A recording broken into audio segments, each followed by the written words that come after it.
Hello, everybody. Hey guys. Hi. Welcome back to the Sprint. For those of you who are new, this is a talk show we've been doing for a little bit now, and we're gonna keep doing it. So, All right, good explanation.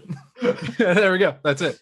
That's- We're gonna talk about speedrunning for a while, basically. I'm JHobz, and with me, as always, I've got Darkman and Frozen. Welcome, gentlemen. How are you doing? Hello. Doing all right. So we got a lot of different stuff that we're going to talk about. We're actually going to be we normally we would have had a show last week, but we had some emergencies come up last minute. We'll get into a little bit of that later, and so we just ended up having to push to this week. And because of that, we're also I just want to let people know we might have a little bit more to talk about this time because of that extra long gap, and also we're going to have a somewhat longer gap after the show as well, like before the next episode, for reasons we'll get into. So first of all, let's talk about some news. Who's got something they want to start us off with? Sure. Let's just kind of kick it off. For those who love GDQs, SGDQ 2019, the dates were announced. So, for those who are looking for maybe submit a game or, volunteer or, get some more information about where it's going to be in the hotel and all that. So we published all of that information on the website. You can go to gamesdonequick.com to check them out. But I'll kind of read off a few dates for those interested real quick. Probably the one that a lot of people look forward to is the game submissions. So the game submissions are opening up February 23rd. So that's a little bit earlier than usual. In the past, we've kind of done it like first, second week of March, but now open up a little bit earlier. So it's going to be February 23rd to March 6th. So you have like about 10, 11 days or so to kind of get your game submissions in if you are interested in running at SGDQ 19. So yeah, that's the big one. And the attendee like registration. So if you want to actually attend SGDQ 2019, which is going to be in Minnesota, by the way. So there are 2 waves of registration. So for those who are not familiar, GDQ has a registration cap for each event. We haven't posted the cap yet. That'll be posted later on. But we split up the registration in 2 different waves. So that way, like if you miss the first, you're not available for that one day, you have another chance. So that way, and accommodate for people in different time zones, European versus US, etc. Exactly. So so the first wave of registration is going to be March 28th. And the second wave will be March 31st. So just keep that in mind if you're interested in attending SGDQ. Yeah, those are kind of the big dates. The rest of the dates, of course, are on our website. I think that really kind of covers that topic. There's really not much to discuss other than keep an eye. Also, it's probably a good time to bring it up. Our host coordinator, Hannah, she's also in chat, GDQ Muffins, is having submissions to join the host selection committee. So if you'd like to become a part of the group of people who will review the host submissions, all of their different interviews and the different voice clips that they provide, you can go to the GDQ Twitter, which has retweeted it, and there will be a tweet from Muffins about that. If you do submit to be on that, you won't actually be able to host either. So just be aware of that. Mm-hmm. Yeah, and I know we use that word host a lot, but some people may not understand exactly what a host is. Those are basically the donation readers. That's what they're kind of like most famously known for. So yeah, the people that you hear a lot on screen, but you can't see a face to, yeah, those are the hosts. So yeah, there are a lot of volunteer roles and everything, so it's easy to get confused. Like we refer to the people like me who do interviews during the event as interviewers, and sometimes people are call us hosts and stuff. So easy to get mixed up. I actually remember a while ago when you had first started being the interview coordinator, I thought that you were the host coordinator, and I even got confused. I've been doing GDQs for a little while now. Nice. All right. Well, our next thing to talk about is that RPG Limit Break submissions went up and closed since the last show. So RPG Limit Break, for those of you who don't know, is a charity marathon that runs for about a week, similar to GDQ, but specifically focusing on just RPGs. So you get a lot more kind of long form speedruns and stuff. Mm-hmm. And so the game submissions just went up for that recently. I actually was writing the website for that, so I was very, very intimately involved in game submissions. And they went up, they went down. think we're probably just going to talk about a couple things that look interesting to us. I can kick us off. Just Final Fantasy X. There are, I think, 11 submissions for Final Fantasy X, and they're proposing that they do, or at least some of them are proposing to do a 10-person relay of FF10. Now, Final Fantasy X, for those of you who don't know, is like a 10.5-hour speed run. Like it's really long, and that's why you don't tend to really see it pop up very often. Because just, you know, not a lot of people want to run a game that long, and also it doesn't fit in a lot of marathons and stuff like that. But RPG Limit Break is kind of the place where it could fit, right? Like Final Fantasy IX was done last Limit Break, which is a 9.5-hour or so speed run. And I don't know why, but just like this year kind of feels like a good year for FF10. It might also be because of at the end of GDQ, there was FF9, right? That was also around there. So it's just good timing. Makes sense. Could be. And I think it's really interesting that they've got 10. A lot of them want to do a 10-person relay. So that way it's like you're not just getting the same 2 or 3 people talking for 10 hours. You're going to rotate in all of those runners, and presumably like there are enough mics to have 10 people all talking at once. So you'll be rotating in and out, you know, who's going to actually be talking, that kind of thing. I think that's interesting. Kind of keeps the voices varied for what would likely be like an overnight run. I was secretly hoping they would submit just a 10-person race instead. You know, just like, come on, we get the 10 TVs in here, right? We get the 10 captures on screen. That's gonna be fine, right? All right, now 6 of them are in the same exact cutscene, so I guess we can go to the other 4 now.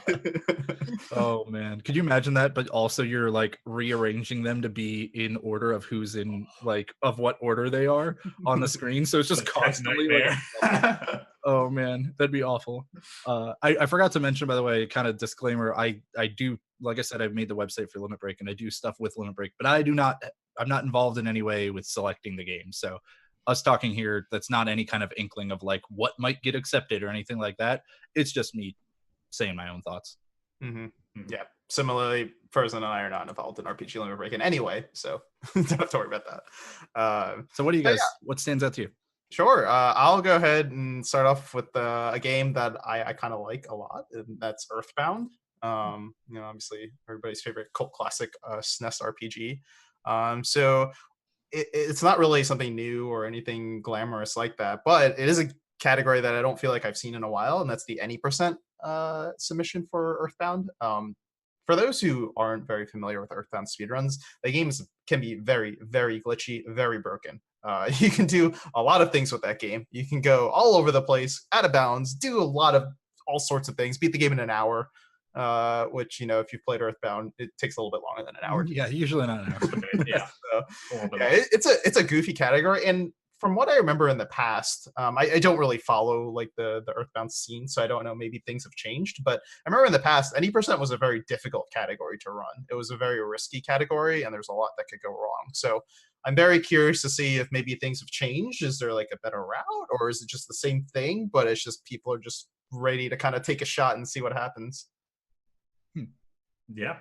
I mean, I don't know much about Earthbound. I have enjoyed the runs that they've done previously at Limit Break that I've watched. I believe Andy Perfect is one of the people that has run there before. And just, it's always been an entertaining crew that kind of, it's one of those communities that's pretty tight knit, and they just kind of go all out when they have a run in somewhere. So always fun to watch. Love to and see with more. such an in-depth speed run, a lot of people have really good technical knowledge of it.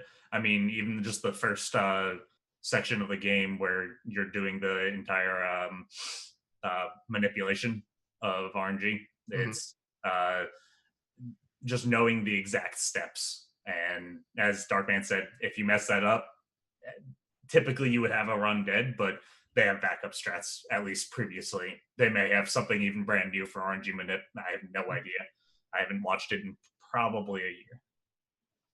Maybe we'll see it there. We'll be able to answer those questions. We'll see. So I'm looking forward to seeing, I'm hoping for Golf Story. Golf Story was a really cool game, and honestly, it was one of those games I didn't even think about speedrunning. I mean, for me, that's kind of a good amount of RPGs, unless if somebody I know is running them. But it was just it was a comfy RPG that I can see where you could go fast with it, but I'm interested to see how somebody who actually plays it a lot would, besides just being good at the game. Golf Story is one that I always meant to pick up. Like it looked interesting, but I never picked it up. It's a unique RPG. Yeah, I mean it's like an RPG masquerading as a golfing game. Like it's I think that's really neat. Yeah, it'd be cool to see. And how about that Marvel Spider-Man game? Oh yeah. How do we Spider-Man, that's a great game. Are you familiar with that, Hobbs? I'm a little bit. Yeah, so there are two people who submitted Marvel Spider-Man, actually, Bubbles Del Fuego and myself. And I like it's kind of borderline on whether that game's an RPG or not, because it's kind of billed as an action adventure game, right? But I actually think it really fits very well with RPG Limit Break and just RPGs in general. So I kind of call it an RPG. It's it's got a leveling system, it's got experience and abilities that you unlock as you level up, that whole all that kind of stuff. And it's just like I think one of the things that kind of defines an RPG is that it generally has like a very engrossing story, right? Like most RPGs are really built around the story. And Spider-Man kind of fits the bill on that one for sure. So while that doesn't always matter as much in a speedrun or anything, it totally makes just that whole game feel like an RPG to me. And it's really like cool, swinging mechanics and stuff like that, and combat. And the combat is like super smooth and varied and stuff. So I really like it a lot. I don't know. Maybe it'll get in, maybe it won't. Who knows? I think it'd be super cool. It's maybe a little long, but I think it'd be fun to do. I mean, if there's any place to have a long run, I think you're looking at it. I think that just makes sense. Yeah, I mean, it's still new. It's one of those weird things too, right? Where whenever that game is new and it's getting submitted somewhere, it's kind of a double-edged sword, right? Like it's good to potentially accept something new because it's more exciting for the audience, right? Like it's something fresh in their minds, and especially if it was a popular game, that kind of thing. But at the same time, it hasn't had as much time to kind of bake and develop, right? So sometimes it's one of those things where like, yeah, we think this is pretty cool, but it could use another 6 months, which means use another year effectively, right? Or something like that. So I don't know. I could see them maybe doing that, maybe like coming up with that kind of scenario. But I'm trying not to get my hopes up too high. That's really what's happening. But I do hope it gets in. That'd be fun. Cool. Well, I'm going to go ahead and say my second choice, which I would be remiss if I did not talk about this, and that's Lufia and the Fortress of Doom. So this is a very, I think, underrated series in general. Not a well-known series, I think, on the SNES. Well, they originated on the SNES, of course. And even in the series itself, the Fortress of Doom is probably the lesser of the two that people like. Not probably. It is the lesser of the two that people like. Yeah, everybody just loves Lufia 2 much more than Lufia 1. But I have a very, very, very big place in my heart for Lufia 1. I love that game. And just like the actual game itself, people like less than, the speedrun is just the same. The speedrun is even worse on like the totem pole from Lufia 2 to Lufia 1. Like, people just do not like Lufia 1 as a speedrun, which I don't blame them. It is slow. The RNG is horrible. The grind is painful. And you're making a great case for this game. You're selling it. But there are ways to make it a little bit better. First of all, El Magus is the one that submitted it. So, okay. We're off to a good start, all right? He's a very noted RPG runner, just great speedrunner in general. And two, he submitted 2 categories. So one is the normal any percent, and one is the retry mode. So the retry mode basically gives you like it's a little bit easier to kind of play through the game, so you don't have to do as much grinding and whatnot. And the retry mode in specific actually features a glitch in which you can get the dual blade. So the dual blade is like one of the most powerful weapons that the hero, the original hero of the Fortress in the Doom. So we'll keep it short, but basically you have 4 original characters, they die, and then like 30 minutes later you have the actual characters. And the main hero is like a descendant of that original character. So the dual blade is like one of the best weapons that the original and the descendant can equip. So you can actually glitch the game such that you take that dual blade from the main character at the start and give it to your hero at the beginning, which makes things a lot easier. So yeah, there's definitely, retry mode definitely I think is a lot more of an enjoyable speed watch, but I'm a sucker. I would love to see any % in. So we'll see. I think there's like, did you have another one, Frozen? Yeah, I mean, TTY, Paper Mario: The Thousand Year Door. Oh, yeah. I'm looking forward to it. It's 100% co-op. I've never seen a 100% run of Thousand Year Door whatsoever. And I can't actually imagine all that it entails, especially being an 8 hours and 45 minutes estimate. I would assume that you have to do a couple of boring parts, though, with like the cooking, but everything else, having to collect all of the pieces, would be kind of interesting. And I've never seen anybody 100% the game, let alone fast. Yeah, that's a good point. What, that's like 8.5 hours, something like that? Yeah. So 8 hours, 45 minutes. That's a lot of TTYD. Yeah, definitely on the long side, but like, again, Limit Break is the place to potentially get a run like that. I was going to mention the one that I'm surprised has not been brought up yet, which is, of course, Cory in the House for the Nintendo DS. That's the final one.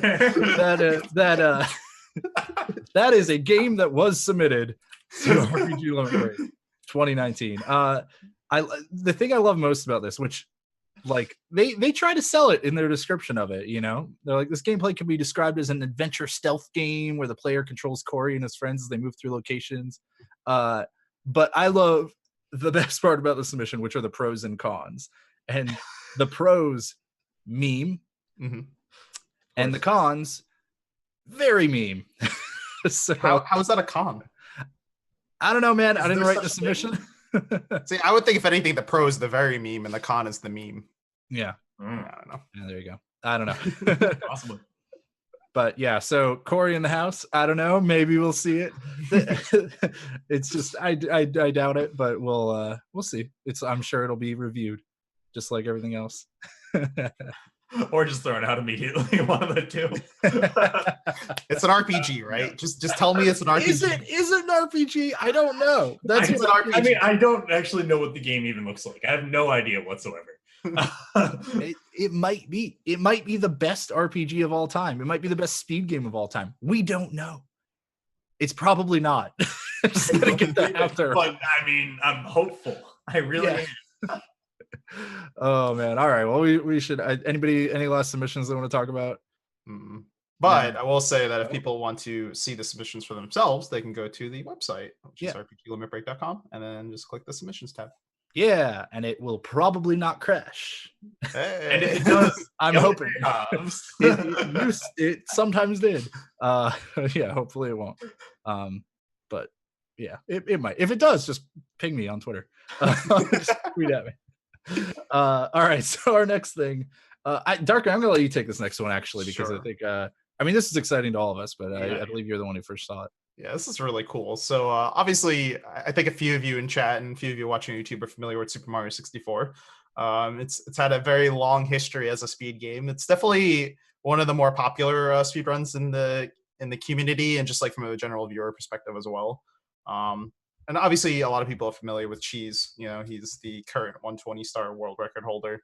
And he used to be the 70-star world record holder, but there's been some news. A new runner, or I should say new runner, but there is a new world record holder by the name of Tago. So for the first time since June of 2016, Cheese no longer holds the 70-star world record. That's because Tago just recently took it. I believe it was last week.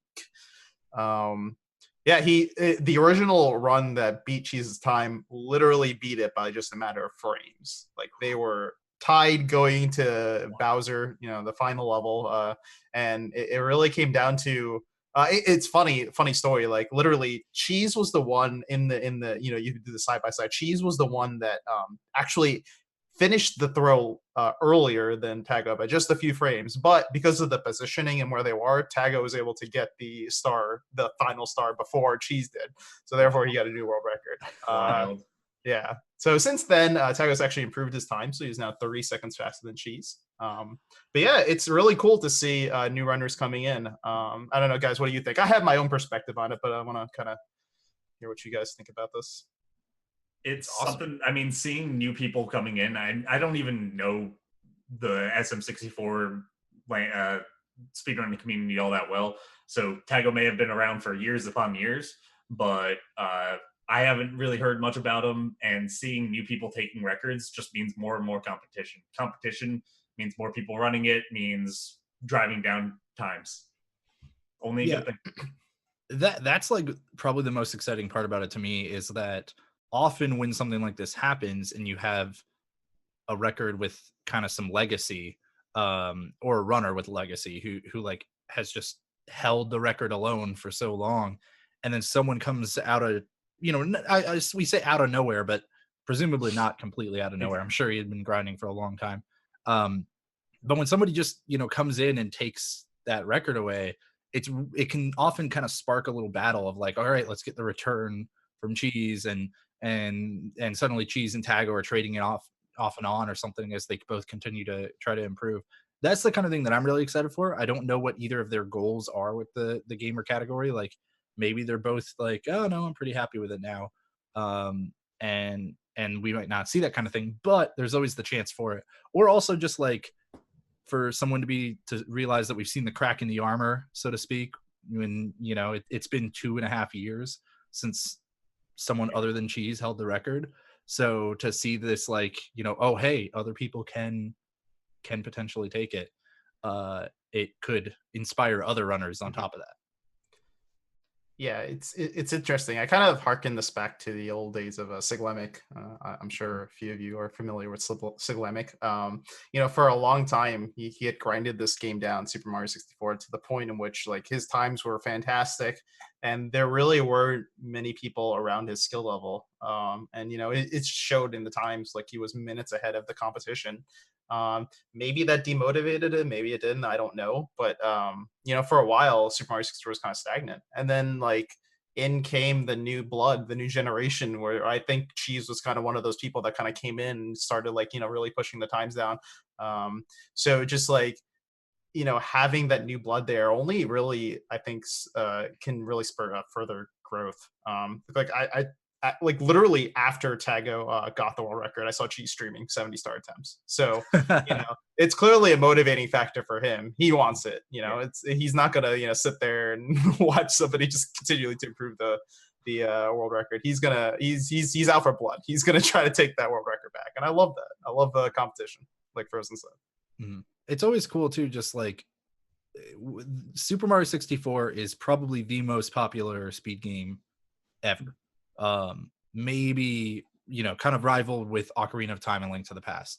And it's cool that even with one of the most popular speedrun or speed games ever, you can still see the record getting pushed down every now and then. It just happens. It's like, it really goes, it's excellent to see, just kind of prove the point that every speedrunner says, which is no world record safe. Like there will always be more improvements, always new developments and stuff like that. And you just got to keep pushing that time down. Yep, exactly. People always get better. All right. Next one, this is probably more or less pretty quick, but the 1545 was actually announced. What is the 1545, Darkman? Well, the 1545 is actually kind of a play on the original 602. So the 602 is basically you're essentially 100%ing every 3D Mario out there. This was before Odyssey came out, so it's not quite the same anymore, but don't worry about it. So the 602 represented the amount of stars that you would get, right? Or shines, in Sunshine's case. So that was kind of like a famous race that people would race and still do. And that takes about 24 hours-ish, or a little bit under if you're really good, or a little bit over if you're really not good. So it's obviously a very, very long category. The 1545 kind of expands on that. Let's 602, that's a little bit more than double. Let's go more. How about Rareware 301? So you got Banjo-Kazooie, Banjo-Tooie, and Donkey Kong 64. Those are all 100%, of course.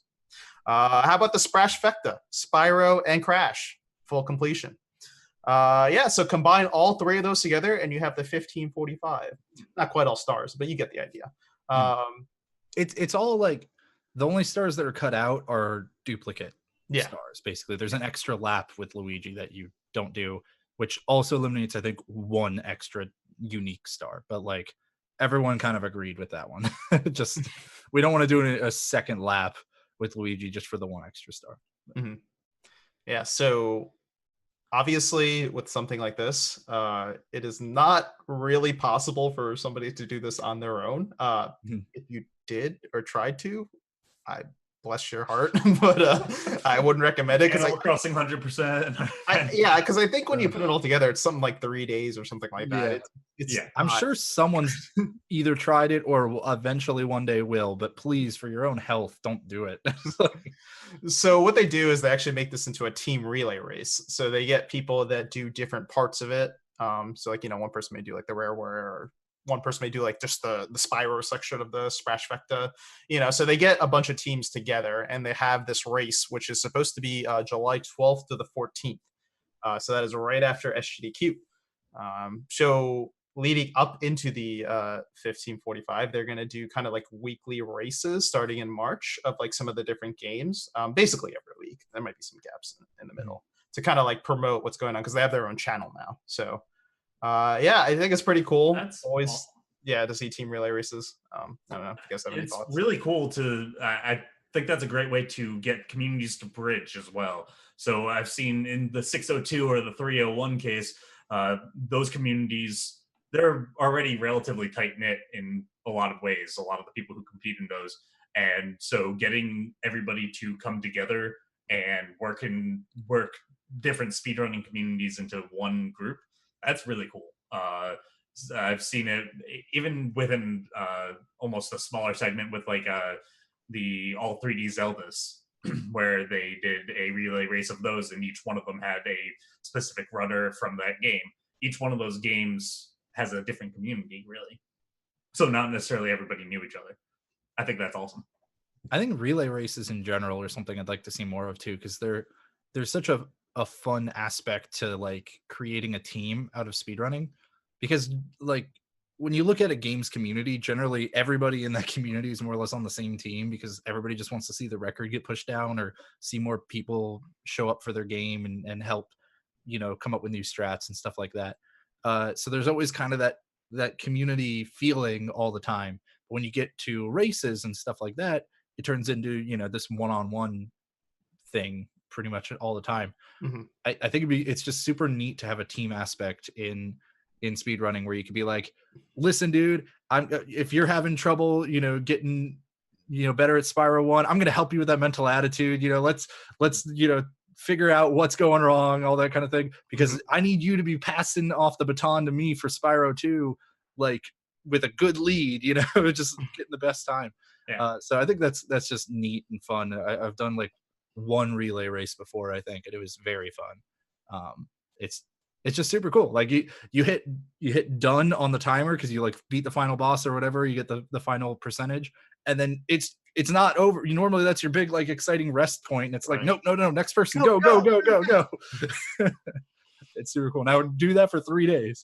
3 days. That'll be interesting. Oh yeah, I like it. That one's neat. So yeah, definitely keep an eye on that. You can go to 1545, just spell it out, .org. To see the calendar events leading up to the race. If you want to kind of get interested, hang out with other people that are maybe interested in participating. Check it out.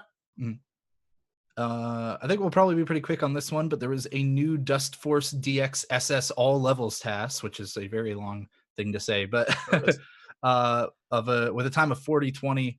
I mean, that game is just beautiful, like to watch when done very fast and very well. So I haven't even seen the TAS yet, but I'm really excited. For those of you who don't know, SS all levels is basically all levels. They do every single level, but they perfect it. So you have to clean every single bit of dust. You have to get it under a certain time, and I think there's another requirement that I'm not remembering. But it's difficult to do. Period. Let alone difficult is an understatement. Yeah, difficult is definitely an understatement, and doing it in like doing it fast, it's ridiculous without failing things essentially. Yeah, no, I got a chance to watch bits and pieces of the TAS, and it's 13 minutes faster than the world record of this game. So it's quite fast. And you would think, oh, maybe the TAS does some glitches that the speed run isn't able to do, or it goes out of bounds or something like that. No, it doesn't really do anything like that. It's really straightforward gameplay. It's just pure gameplay, and that goes to show you how hard of a game Dustforce is. Mhm. You know, it's there's so much room for improvement because that game is so difficult. So to kind of see, a TAS in action, to see like what the theoretical, perfect run is, was really impressive. Like just watching the movement out of TAS was quite impressive. I would definitely recommend watching that one. Yeah, Dustforce SSL levels is like not. It's a run. It's not a run that's gonna like every run is going to have to retry a level at least once. Like it's and probably many more times than that because it's just so difficult. Even when you put hours and hours and hours into it. Yeah. So that's neat. Next one. This was a really big, just like surprise and a super cool thing that happened. Mhm. I'm sure a lot of people heard about this because it actually went like it kind of exploded really big. H Bomber guy, who is a YouTube content creator, I believe, did a Donkey Kong 64 stream to benefit a trans rights charity, Mermaids UK. He was just planning on doing 101% in that game. He didn't know what he was doing really, but he loves speedrunning and stuff. So he just booted up and he was like, I'm going to spend all weekend playing this game. And something about it just made that stream explode in popularity to the point where they raised $350,000 for charity over the weekend on this stream by this guy who he had some good videos and stuff, but I wouldn't say he was crazy popular. But it blew up. They had like guests start showing up on the stream, and I believe they even had politicians and stuff like that showing up. They had the actress who played Matilda, whose name I'm forgetting at the moment. Mara Wilson. Yes. Was on there at one point. It was just like, what? What is going on right now? It was this weird moment of seeing so many people suddenly care about Donkey Kong 64 and a very loose interpretation of a speed run of it. Like, it was super great. Yeah, I just know so many people were talking about it over that weekend. I was just like, what? What is this? It's kind of cool, like somebody that just like, they may not necessarily be, a speedrunner or be involved in the kind of the speedrunning community, but they're just like, I like speedrunning. Let's just give this a shot, see what we can do. So it's kind of cool to see that, like, maybe speedrunning in different ways can have an impact. Yeah. So yeah, big fan. Pretty cool to see $350,000. It's a lot for one person. Number. Yeah, I think it was even over that a little bit, but like, it was just nuts. Yep. All right, next thing is Twitch Rivals is back. Twitch Rivals speedrun specifically. And this time they're going to be doing Celeste. This actually just got announced today, I think. Literally today. Yeah, it got announced today, and it's going to be on February 13th. The last time that they did this was the first time that they were doing Twitch Rivals speedrun, which was Mega Man 11.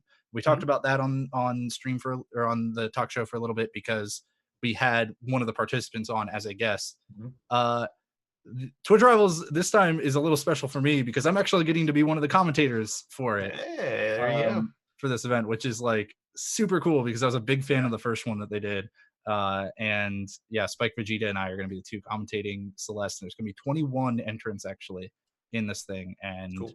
Really for $10,000 or $10,100 prize pool for the whole thing, which is it's pretty cool, pretty neat. Yeah. We don't have that kind of prize pool in the speedrunning community usually. So that's pretty rare. That's a big deal. And for those who aren't familiar, didn't get a chance to watch the first Twitch Rivals, the format that they do is a pretty cool format. If maybe you want to talk about that a little bit, Hobbs.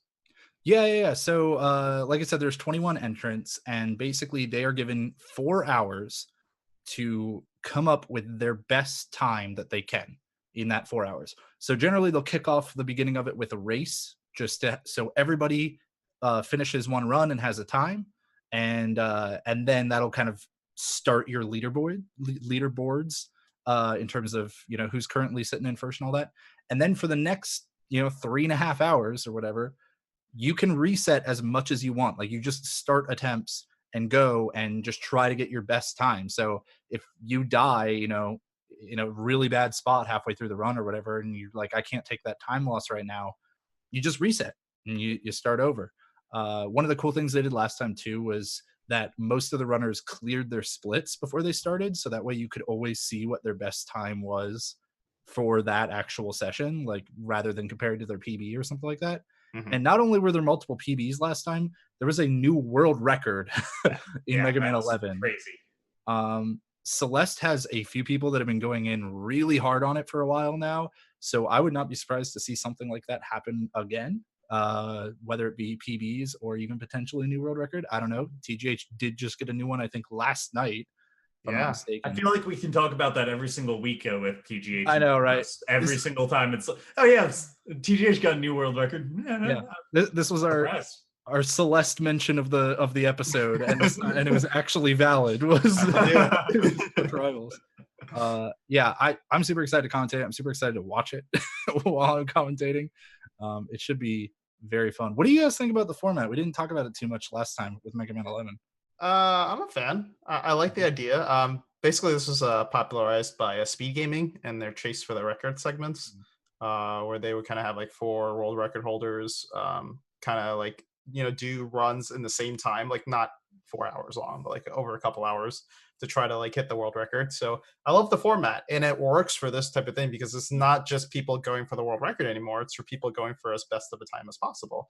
It's a really good way to showcase kind of the competitive aspect of speedrunning in a short time frame. So like, there's obviously other ways to do, you know, to showcase the competitive aspect of speedrunning, but you know, if you're talking like a tournament or something like that, you usually need a couple of days, couple of weeks, couple of months, you know, to kind of make that happen. So to kind of fit this format into a 4-hour format but you could still kind of see what's going on and kind of get a feel for like, there's a good storyline that you can tell in those 4 hours with this format, yet still kind of like, you know, have this fair, I guess, format, and you know, still have attract some interesting storylines. So I love it personally. Yeah, and there's a good variety of people who will be there. A lot of it will always keep the action going. If when one person resets, another person might not. So you'll always have something that you can switch off to. And Richard even says here that it's a great way to showcase the community, a great way to bring out a number of the members and get more exposure for everybody in the Celeste community. Yeah, it's a great format, and I don't really see any issues with it. It's the best one that we've seen, best one that I've heard of. Yep. Yeah, absolutely. I'd be curious to see if maybe they try to do something different in the future. I mean, don't get me wrong, like I'm glad that we have something. You know, I'll take anything. But I'll be curious to see maybe in the future they might try to do something different other than kind of the same format. It works, so I can't say I don't blame them. But you know, maybe like a multi-day tournament or something like that. That'd be cool. Oh yeah. Some kind of multi-day thing would be neat. Yeah. I kind of see these Twitch Rival speedrun events that are happening so far as kind of stepping stones, right? Like, this is seeing how speedrunning works as a competitive event with with a prize pool around it and stuff like that, and being put on by Twitch, and then like this kind of could, I don't know, give way to larger events happening, more in-person events and stuff like that too. But it also, in this format, people get to like kind of showcase their own streams too, which is really neat. Yeah, absolutely. It's just, I'm super excited to go see the studio too that they're going to be they do the production. I've heard great things about it. Excited to hear your thoughts when you come back. Yeah, so that's gonna be fun. Check it out on February 13th. I believe it's like twitch.tv/Twitch Rivals. Yes, it's going to start at 3 p.m. Eastern. I did not know that, so that's good. Now you do. You should know that. I feel like I should know that. I should know that. All right. Next thing is I think our last news point, but this is pretty cool. This the 12-hour challenge is happening February 15th to 17th. I believe this is the first 12-hour challenge that has happened since we started this show, right? Yes. Yeah. So, Frozen, why don't you explain the 12-hour challenge? So the 12-hour challenge is something that one of the members of the community, Golden, came up with a while ago. And it's basically a way of saying that, hey, you can learn a game in a pretty small commitment. People always think that it takes a lot of effort and a lot of time to just even get into speedrunning a game. And while it's true to get good at any game you have to, in 12 hours you can pull out a run. So what he organized was everybody or anybody who wants to participate chooses a game and streams themselves for 12 hours learning the game and completing a run. And by the end of it, you completed a game and learned a new run. It's a great time and a great way to say, hey, I've kind of stagnated in my runs. I want to get something new. Or, hey, I've never ran anything before. I should do this. And the community kind of gets together and does this. I think it's every year, maybe even twice a year sometimes. Twice a year. He has done it in the past twice a year. Yeah. And a lot of people will go into streams that they see during the 12-hour challenge and just help them learn the game, whether they're one of the community or just generally giving advice on learning how to speedrun. It's a good time and a great way to bring the community together. Yeah, it's very fun. I've done a couple of them in the past. I can say, don't pick a game that's 3 hours long. I could say that pretty safely because that was a rough time. Didn't you and Spike do Galaxy one day? Yeah. Yeah. Super Mario Galaxy we did as a race, which basically ended up we had 8 hours to learn it because we were going to get like a 4-hour time because it's like a 3-hour game, but you're expecting when you learn it, you're going to be a lot longer. So we got, our goal was learn in the first 8 hours and do a race that ends up being 4 hours. And we got pretty far. Spike got a little bit further in the learning than me, but I did not get to learn like the entire last planet, nor the final like level, the final boss. And so we did a race, and we had another friend of ours join the race part. He didn't do any of the learning. He had just played the game before. And he did the race with us. He did a big race part. And because I had watched what those last few levels were, without actually learning them properly, I was trying to do all the strats for them, and I was losing time. And the guy who just didn't know anything ended up passing me in the final level. Yeah, Zetris ended up beating me, and I was so mad. It was so unfortunate, but it was still very fun. The whole thing was like a super fun experience. I also learned Mark of the Ninja one time for 12-hour challenge. Highly recommend that game, and it's a fantastic 12-hour challenge game. So yeah, there's an option for you if you want. I did new game, No Out of Bounds, and that was very, very fun. Picking a shorter game definitely makes it a lot easier to. Yeah, I would say anything that the world record is an hour or under is probably an optimal game. But you can learn any game that you want. It is possible. You may not have the best run possible, and you may not be able to do it in 12 hours. But that's okay too. If you really like the game and you want to use it as an opportunity to learn it, go for it. And nothing's stopping you, and you might as well. It's a good time. There are no rules, so you do whatever you want to do. The point of this event is kind of just to kind of get people interested in speedrunning, kind of learn games, just kind of reach out, do things differently than what they're used to. Yeah. And what you do with that is all up to you. Doesn't really matter. So, if you're out there watching this, you've never speedrun yourself, and you kind of want to get interested, this is the perfect way to do it. So you can definitely check out, you can go to Golden's Twitter. It's going to be twitter.com/GoWonden, I believe is his Twitter, or it could be Golden SRL. I don't remember. But he'll have links and information on the 12-hour challenge, so you yourself can kind of get involved. You can check out the Discord. This is a 12-hour challenge Discord, so you can kind of talk with other people, get some ideas. So yeah, I would definitely recommend anybody to try to learn a game for themselves. And you don't have to do it all in one 12-hour sitting either. You could split it up across the whole weekend or whatever you want to do. And I've done it as a one-off as well, because the official dates are February 15th through the 17th. And I was away 1 year for that, so I decided I'd do it the following week. And I've seen people do it a week before, days before. This is just kind of a way to push people, to try to get people to push themselves, really, to learn to speedrun. Mm-hmm. Yeah, it's a great way to just be like, man, I've always kind of wanted to get into this, but I never thought I could. This shows you can do it. Very fun. Yeah, I learned like 15 games in one 12-hour speedrun challenge. Mm-hmm.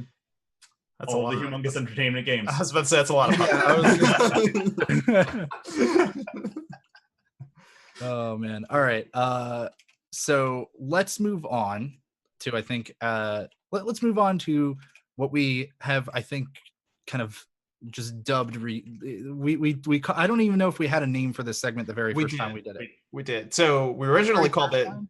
Yeah, we originally called the section the tough questions. Oh, right.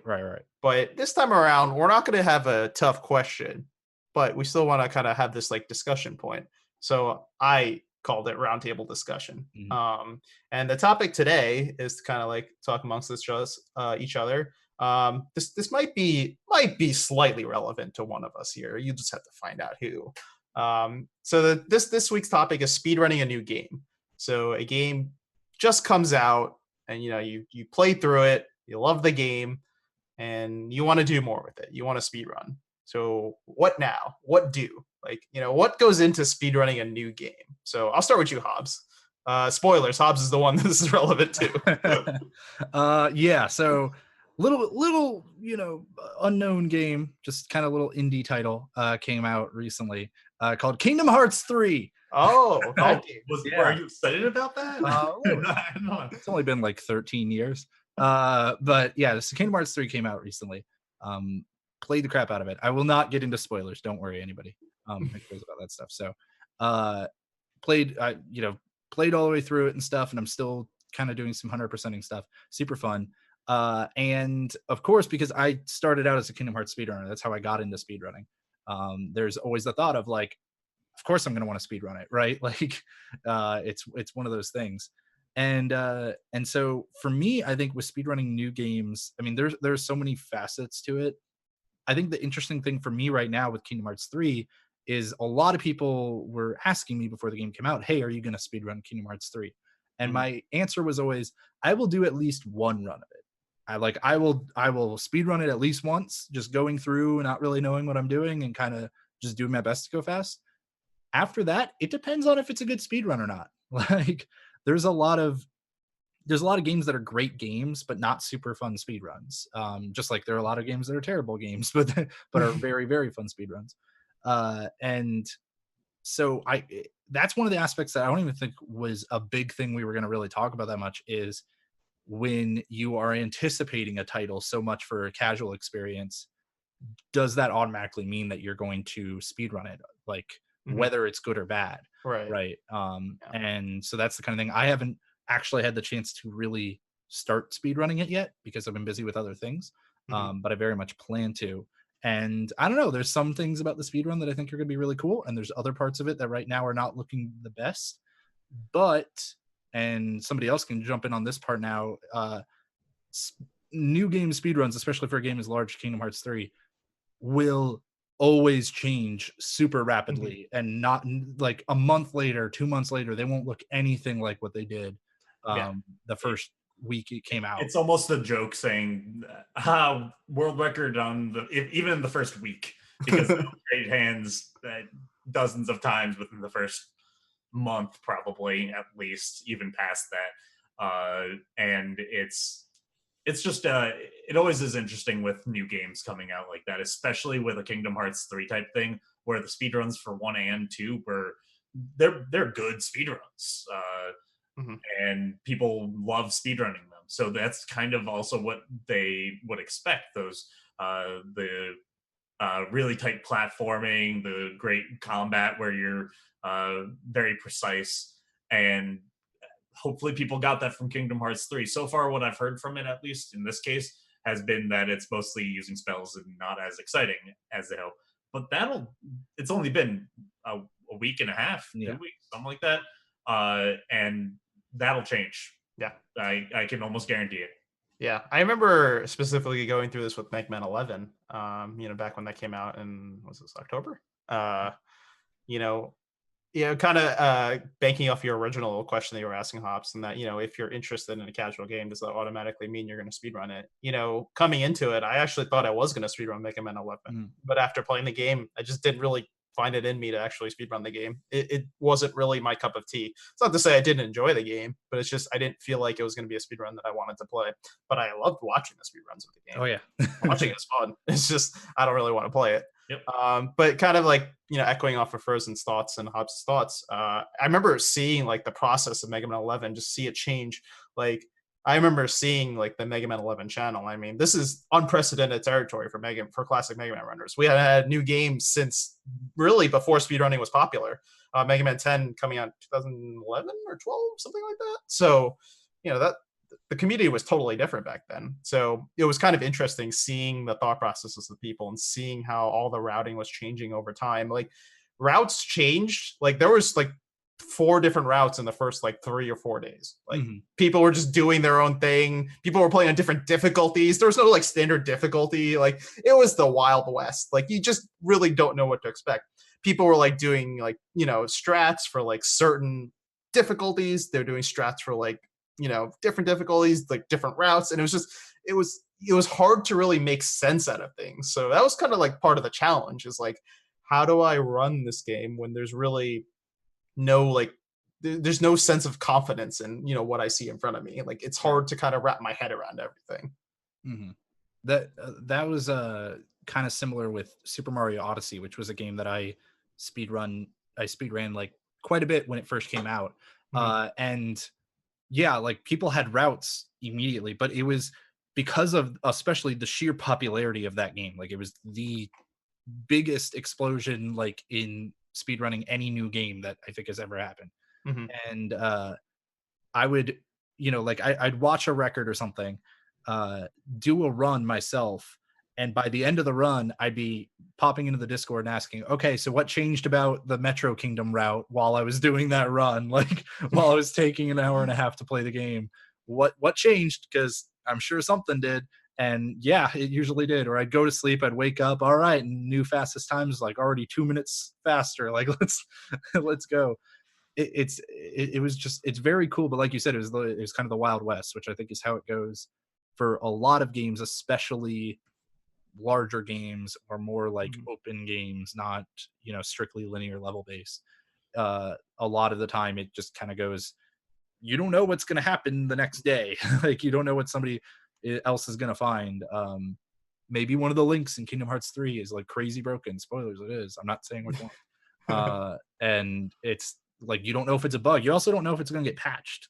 Might get patched very early on in after its release and stuff. And that always like, we could have an entire extra discussion around around patches and games. We kind of have a little bit. We talked about it for a little bit. But yeah, that tends to come up a lot during like after a game just comes out too. But one thing that I kind of want to ask you guys is like, what is it that sells you on a new game and speedrunning it? Like, what is it that you're looking for when you play that game and then, you get that interest in speedrun? What are you looking for out of like, for you, for instance, Hobbs, like, what are you looking for out of Kingdom Hearts 3 to kind of sell you on speedrunning this game long term? That's weird because it's not super quantifiable, right? Like, it's one of those things where, does this look fun to me? Right? That's going to change from individual to individual and game to game and for different reasons. Like, Kingdom Hearts 1 is a fun speedrun to me for completely different reasons than Ori and the Blind Forest is. And similarly, Kingdom Hearts 3, like, the part I can say that the parts about it that I really am excited about from a speedrun perspective are the platforming parts and just traversal in general. We haven't really had platforming in Kingdom Hearts since Kingdom Hearts 1. Like, there was a little bit in BBS, but Kingdom Hearts 2, you kind of just go straight for most of it. And there's movement tech in terms of like leveling up wisdom forms so that you would get quick run and stuff like that. But there wasn't a whole lot of platforming or a whole lot of just movement in general in that game. And they brought it back in Kingdom Hearts 3. They totally there's a lot more platforming. There's a lot more movement techniques. And so that is a part that really excites me a lot because I always loved that about Kingdom Hearts 1, how it had very basic platforming, but it was interesting for like weird reasons.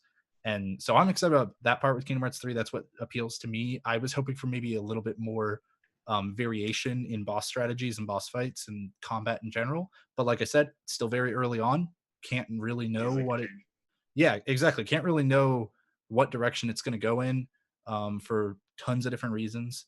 And so just got to kind of have faith that eventually it'll we'll all get better at the game, and we'll all science it out a little bit more and learn that there are more strategies than we initially thought.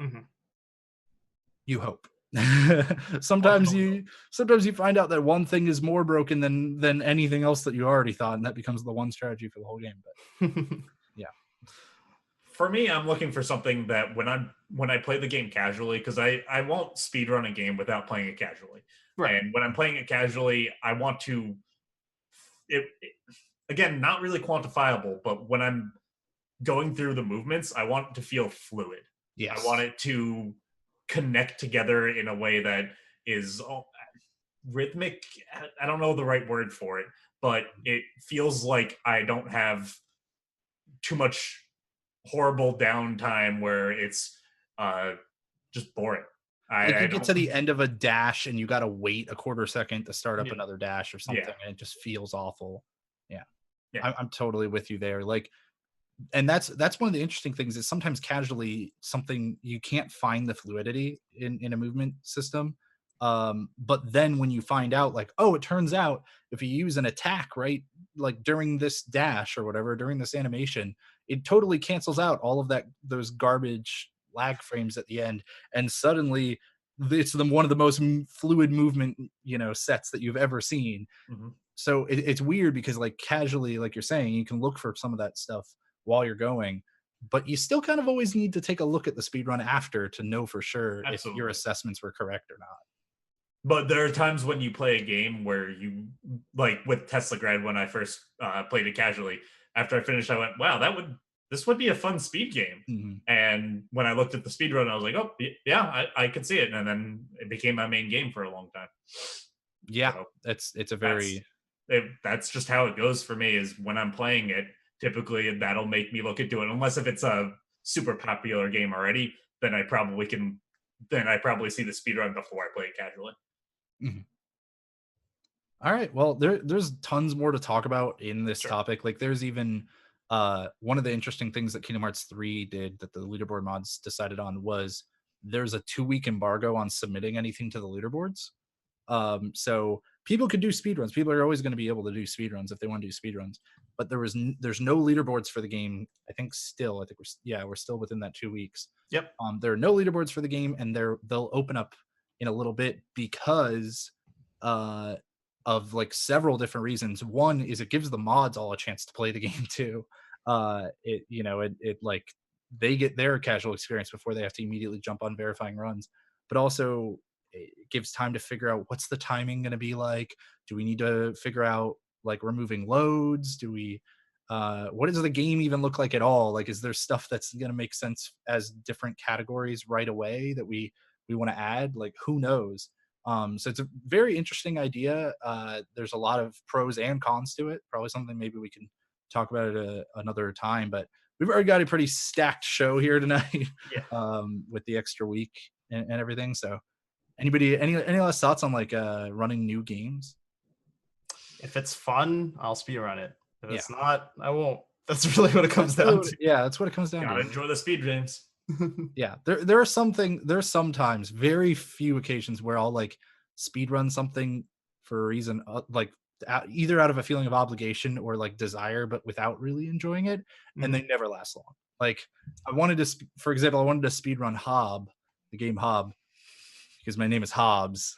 Yeah, we get I thought it'd be really, really funny for Hobbs to have world record in Hob. And then I played it and I was like, I wasn't getting that fluid feeling that you were talking about, Frozen. Turns out I was totally wrong, by the way. Like, looking at speedruns later, they found that way to cancel one move into another move and keep things fluid and that kind of thing. But initially when I was playing it, it just wasn't my thing. So when's world record? Yeah, so now I got to get back into it now that it's a good game. Good speedrun. I don't know. We'll see. All right. Well, let's go ahead and move on then.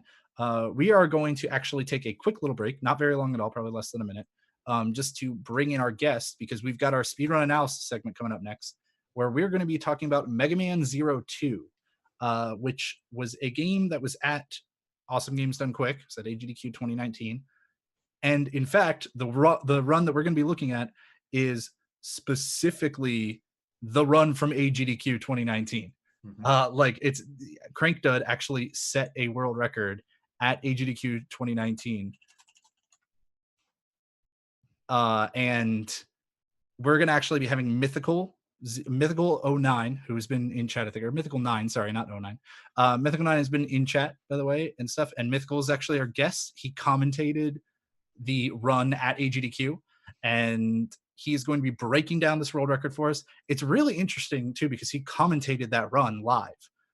Like that's not something that you'll actually see him in the back. Yeah, like I don't think that's the closest thing to that for us so far has been when we had Half Coordinated on kind of breaking down his own run. I guess TGH for that matter. TGH, yeah, but like it's gonna be really interesting because Mythical actually learned the game in order to do that specific commentary that Krankdud got a world record during, like at AGDQ. That is all just like all of that is absolutely nuts. Mythical's a great guy, so we are going to go to a quick little break and get everything all set up for you guys. So we break down that record. Please stay tuned because it should be a blast. Inactive and ready to hit Phoenix as soon as the battle starts, then you got to do it like this. You know, it's a little fun. Fun fact, Phoenix Magnon will advance the RNG every single frame he's on screen, so trying to manipulate this fight is very tricky. This is the worst pattern here. The mirror image split is really what you don't want to see. Oh, the shield betrayed him. It was out of position for the charge there. That's a shame. So he cannot get hit by anything else in this fight. And if he gets more of those mirror image patterns like this one, he needs to be very careful about being defensive. He's going to throw the shield at 2 of them, hope it hits. If not, he's going to try to slash the others. And it's tough. One more hit. Oh, see, if you take too long, the fire comes in. It is very hard to dodge, in addition to all the other stuff going on. So almost clutched it out there. We're going to do one more try, recharging up this shield here. Yeah, loops, you know, just hang out, just orbiting. This is because this cutscene will stop you from charging your shield. So if you want a shield hitbox out, inactive, and ready to hit Phoenix as soon as the battle starts, then you got to do it like this. You know, it's a little fun. Fun fact, Phoenix Magnon will advance. I know I am. Let's throw it over to Krankdud. Take it away. Hey everybody, I'm Krankdud, and with me on the couch I have Mythical 9. Hi. And this is Mega Man 02. And if you've seen this run in other marathons before, this is going to be a little bit different. This is going to be in a hard mode. And there's pretty much 3 things you need to know. The first thing is everything deals double damage to me, so I'm going to be taking tons of damage probably. Second thing is I'm using Protoform throughout the entire run. That means all my weapons are at level 1, so I don't get any like saber combos, charge saber, and not even a charge buster. Pretty limited in that regard. And the third thing is the one upside is I deal an incredible extra 1 point of damage for all my attacks.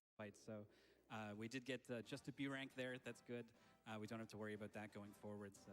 We are playing on the Japanese version due to some unique glitches. So the story, the wonderful story, is going to go over our heads a little bit here with the Japanese. This is El Piso, and I think he's the one in command because he has the best hair. It's the longest. All right, everybody, welcome back to the sprint. So it's time for, I think, everybody's favorite segment. I like the segment.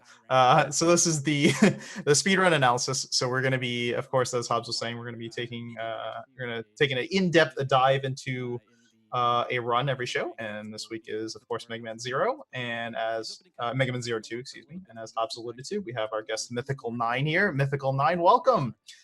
I can kind of see you there and there. It's like you're in 2 spots. Oh my God, Quantum Mythical here on the show, 2 places at once. Yeah, that's me back there with my hair about 2 weeks less grown out. Good to be here. Yeah, happy to have you. So you're going to help us break down this world record. It's cool. You know, I love it. World record at AGDQ. And I'm sure you were pretty excited to see that happen. Yeah, well, it catches me totally off guard. I don't have time to be excited because I'm a little bit confused actually when it happens. Because well, I guess we'll talk about that a little bit when we get there. But I do wish I handled it a little better because it should be super exciting. Yeah. And it was instead not. But yeah, it was. I'm super happy to perform on the GDQ stage. So when Krankdud asked me to do commentary, learned the game specifically for this. and then had to learn more about it to talk about it on this show, because all the little gaps that I was like, I don't have time to talk about this in my commentary, so I just skim over it. Now we're going to dive in a little deeper, and it should be good. Yeah. So why don't you kind of give us an introduction, kind of give us the overview about Mega Man Zero 2 and the speedrun. Yeah, so this series is it's a bit of a black sheep in the Mega Man franchise. That's maybe a weird thing to say about a franchise that has Mega Man Legends, Battle Network, Mega Man Soccer. Mega Man DOS, dude. That's what I'm Mega Man DOS, Mega Man absolutely. But of the traditional run and gun platformers, Zero doesn't really hang with the classic series or the X series.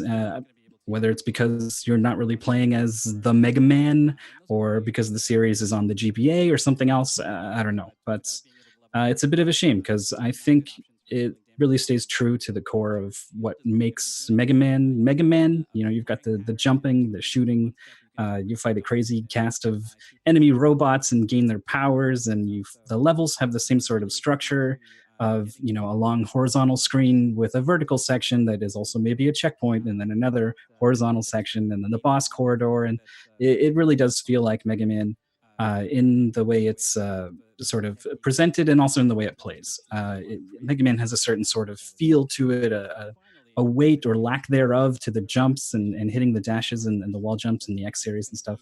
It's all there. So it is through and through a Mega Man game. But what makes it stand out is it kind of layers some additional mechanics on top.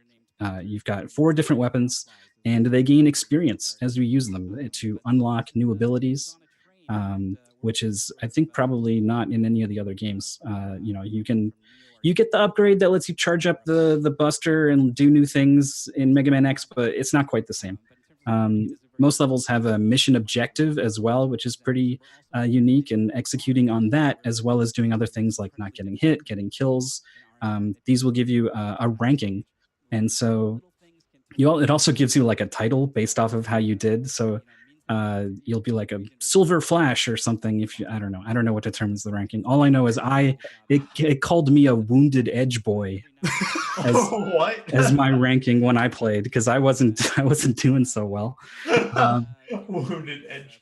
But you get a letter ranking, and you know, A rank and S rank. So people do like that. They go to try to do S rank runs of this game and stuff. So that's pretty cool. Just imagining you like listening to Linkin Park the entire time that you were crawling in my skin. Oh, Zero 2. Oh, that's great. And it's trying to tell a story. I think Mega Man X is maybe also trying to tell a story. I don't know a lot about Mega Man X in terms of that, but it's a lot more story going on than Dr. Wily's at it again in like a newspaper with him like breaking out of jail or whatever, and then you go. It's, you know, they actually have characters and some pretty lengthy cutscenes as well. And no other Mega Man game gets boss names as good as Panter Flauclaws. Sure. Really, really top-notch stuff. There's some good names I'll get to be saying over the course of the segment. I'll have you know. Yep. But you know, so for all these reasons, or maybe because of some of these weird differences or something, it's not as popular as the other games, and that kind of gets reflected in the player pool of speedrunners for this game, which, you know, tends to be the case. There's only been, according to MegaManLeaderboards.net, which is a little shaky. It doesn't have some old information, and it doesn't correctly log everyone your personal bests. Like if you get like a small improvement, it'll just overwrite it. So a bit of information is lost. But going off of MegaManLeaderboards.net, 17 runners across every single category of this game have ever played this game. So not a lot. It's not a lot, but it's still more than a lot of speed. That's why I had to say for Mega Man. For Mega Man. Yeah, that's true. Absolutely. Which is why there's a kind of a cool speed run here that people have fleshed out, because there is at least, you know, some community around it. Yeah, of those 17 runners, none of them are me. My part in the story is pretty small. I come in at the end. But sort of the history of the game surprisingly goes back a long, long way. Outside of any percent, you've got an S-rank run done by none other than Mike Uyama back in 2005. That's Perfect. old. That is, speedrunning was entirely different in 2005. It was people with VHS tapes mailing them around, and you would never do a speedrun of a game that someone else had already done a speedrun of, because it was just people collectively trying to do speedruns for more games. Why would you do that? He already did a run of that game. Do something else, right? At least another category, please. Yeah, very, very wild that this game has that kind of history going all the way back. And aside from that, there is a run in every category pretty much by a runner named Elpis, who really likes to take on some weird categories, has the record in Mega Man 6 Power Suit only, I think, and like tons and tons of games. So they're a pretty good runner with a lot of variety. And aside from those players, we have Krankdud, whose name also appears on the Any Percent Hard leaderboard, along with Elpis, the only two runners to take it on. And you'd think it would be a pretty simple story to tell who had the record between these two, but it gets a little murky with the leaderboards not having everything. And there was a shift. The community shifted from in-game time to real time. Has this come up on the show in the past couple episodes? Should we touch on what this is? Yeah, it's come up slightly, I think, but not really. Why don't you give us a refresher? Yeah. So some games will track your time in the actual game. They'll display a timer or something. It's one of the things that I think spawned speedrunning in a lot of ways. And it's the games that have the earliest communities in speedrunning are almost always games with an in-game timer, like the Doom par times, the Super Metroid clear times, stuff like that. It's one of the reasons why Tomb Raider has a really oddly rich history of speedruns, despite no one really thinking of it as one of the major franchises.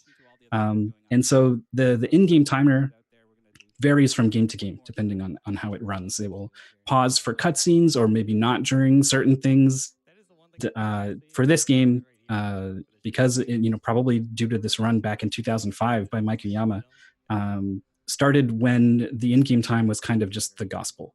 And I guess I should back up and say this is compared to real time, whereas basically it's like hitting a stopwatch when you start and then stop it when you finish, and that's your time, compared to this in-game time that's displayed in-game. So the community kind of figured out some things about the in-game timer not quite accurately reflecting what they wanted it to, so they shifted away. It means the strats change. The earliest run for this category is back in 2010 by Elpis, with no videos, just a time on a leaderboard, and everyone's just like, okay, yeah, that exists, because just how things were back then. But that run actually beats this world record in game time by 8 seconds, despite being like 4 minutes plus slower in real time. So a pretty big discrepancy there in terms of strats. I'm not too familiar with what you would do. I know there's a cutscene that you can wait in to make sure that things on the cycles are in a favorable position. So, little trade-offs like that. But the first run using real time after the shift was Krankdud in 2013, got a 104, basically. It's possible that around February 2017, Elpis takes the record for a little bit with a 103. And I'm rounding to the nearest minutes here, but it's like 2 weeks after that in February that Krankdud has a 2-minute improvement over this time with a 101. And from there, Krankdud has the record for forever, just improves it a little bit here and there until he got the 1 hour, 29 second run live at Awesome Games Done Quick 2019. And I commentated it, and that's why I'm here. That's my little piece in this story, and I'm glad. Which, by the way, I talked about it at one point. I think after, like in our show after AGDQ, but highly recommend anybody watching that run or N++. 2 runs that Mythical commentated, because you are a great commentator, dude. And that was very exciting to watch. And also, obviously, Krankdud and Andy, who's part of N++, very talented runners, and cool to see them run. The spoilers, they also set a new world record in their run. So twice Krankdud did this to me on stage, where I was like, I don't know what the record is. I didn't think I would have to know, but you guys put me in this situation. Yeah, they did great runs. I think I did good work on the commentary. Thanks. It means a lot. All right, enough about me. We've got this run is kind of interesting because Krankdud and Elpis To use an obscure math history analogy, we're kind of like Newton and Leibniz developing calculus at the same time. If you don't know what I'm talking about, just know that they were both kind of vaguely aware that the other was working on the same thing, and both independently reached a lot of the same conclusions about how this level should be approached, this boss should be approached. So the runs are quite similar, despite neither one of them ever really working with the other player's run. Yeah, it's just kind of cool the way that works. Krankdud's big 2-minute improvements, just appearing on the leaderboard 2 weeks after, but probably there was a steadier curve. But this 2 minutes comes from dying less, but just straight up, you lose a lot of time if you die. So tighter execution in general, picking up different items, and just generally being more aggressive. He doesn't get the sub tank in the 4th stage. And without getting into details, this effectively cuts his health in half compared to what Elpis had in his run. And this is we'll talk about a little bit how hard this run is and how important it is that this sub tank gets skipped. But the other thing he does is he grabs an extra item that lets his charges attack faster, and he uses that on one of the bosses. But that's some specifics. Let's talk about the basics. If you've never played this game before, but you have played Mega Man X, then you'll know that the movement is very similar to Mega Man X. You've got the dash, the wall jump. You've got the the Buster, the classic Buster, of course, which is only used a little bit in the stages. You can't actually charge the Buster in this run for reasons we'll talk about. You've got the Z Saber, which deals good damage, comes out fast, has a nice arc to it. If there's ever a Z Saber in a Mega Man game, it's almost always used in the speedrun for these reasons. It tends to always be the same. Sometimes it's even more broken. There's some crazy stuff. What's the task that just wiggles and destroys every boss in a couple for one of the later Z games? There's not quite much of that, but it's still really good. We've got also the chain rod, which is a little grappling hookshot type thing, and it's only really used for traversal. It does get used in one section to kill some guys while you're waiting, but it's also used for some zips. It's Mega Man game.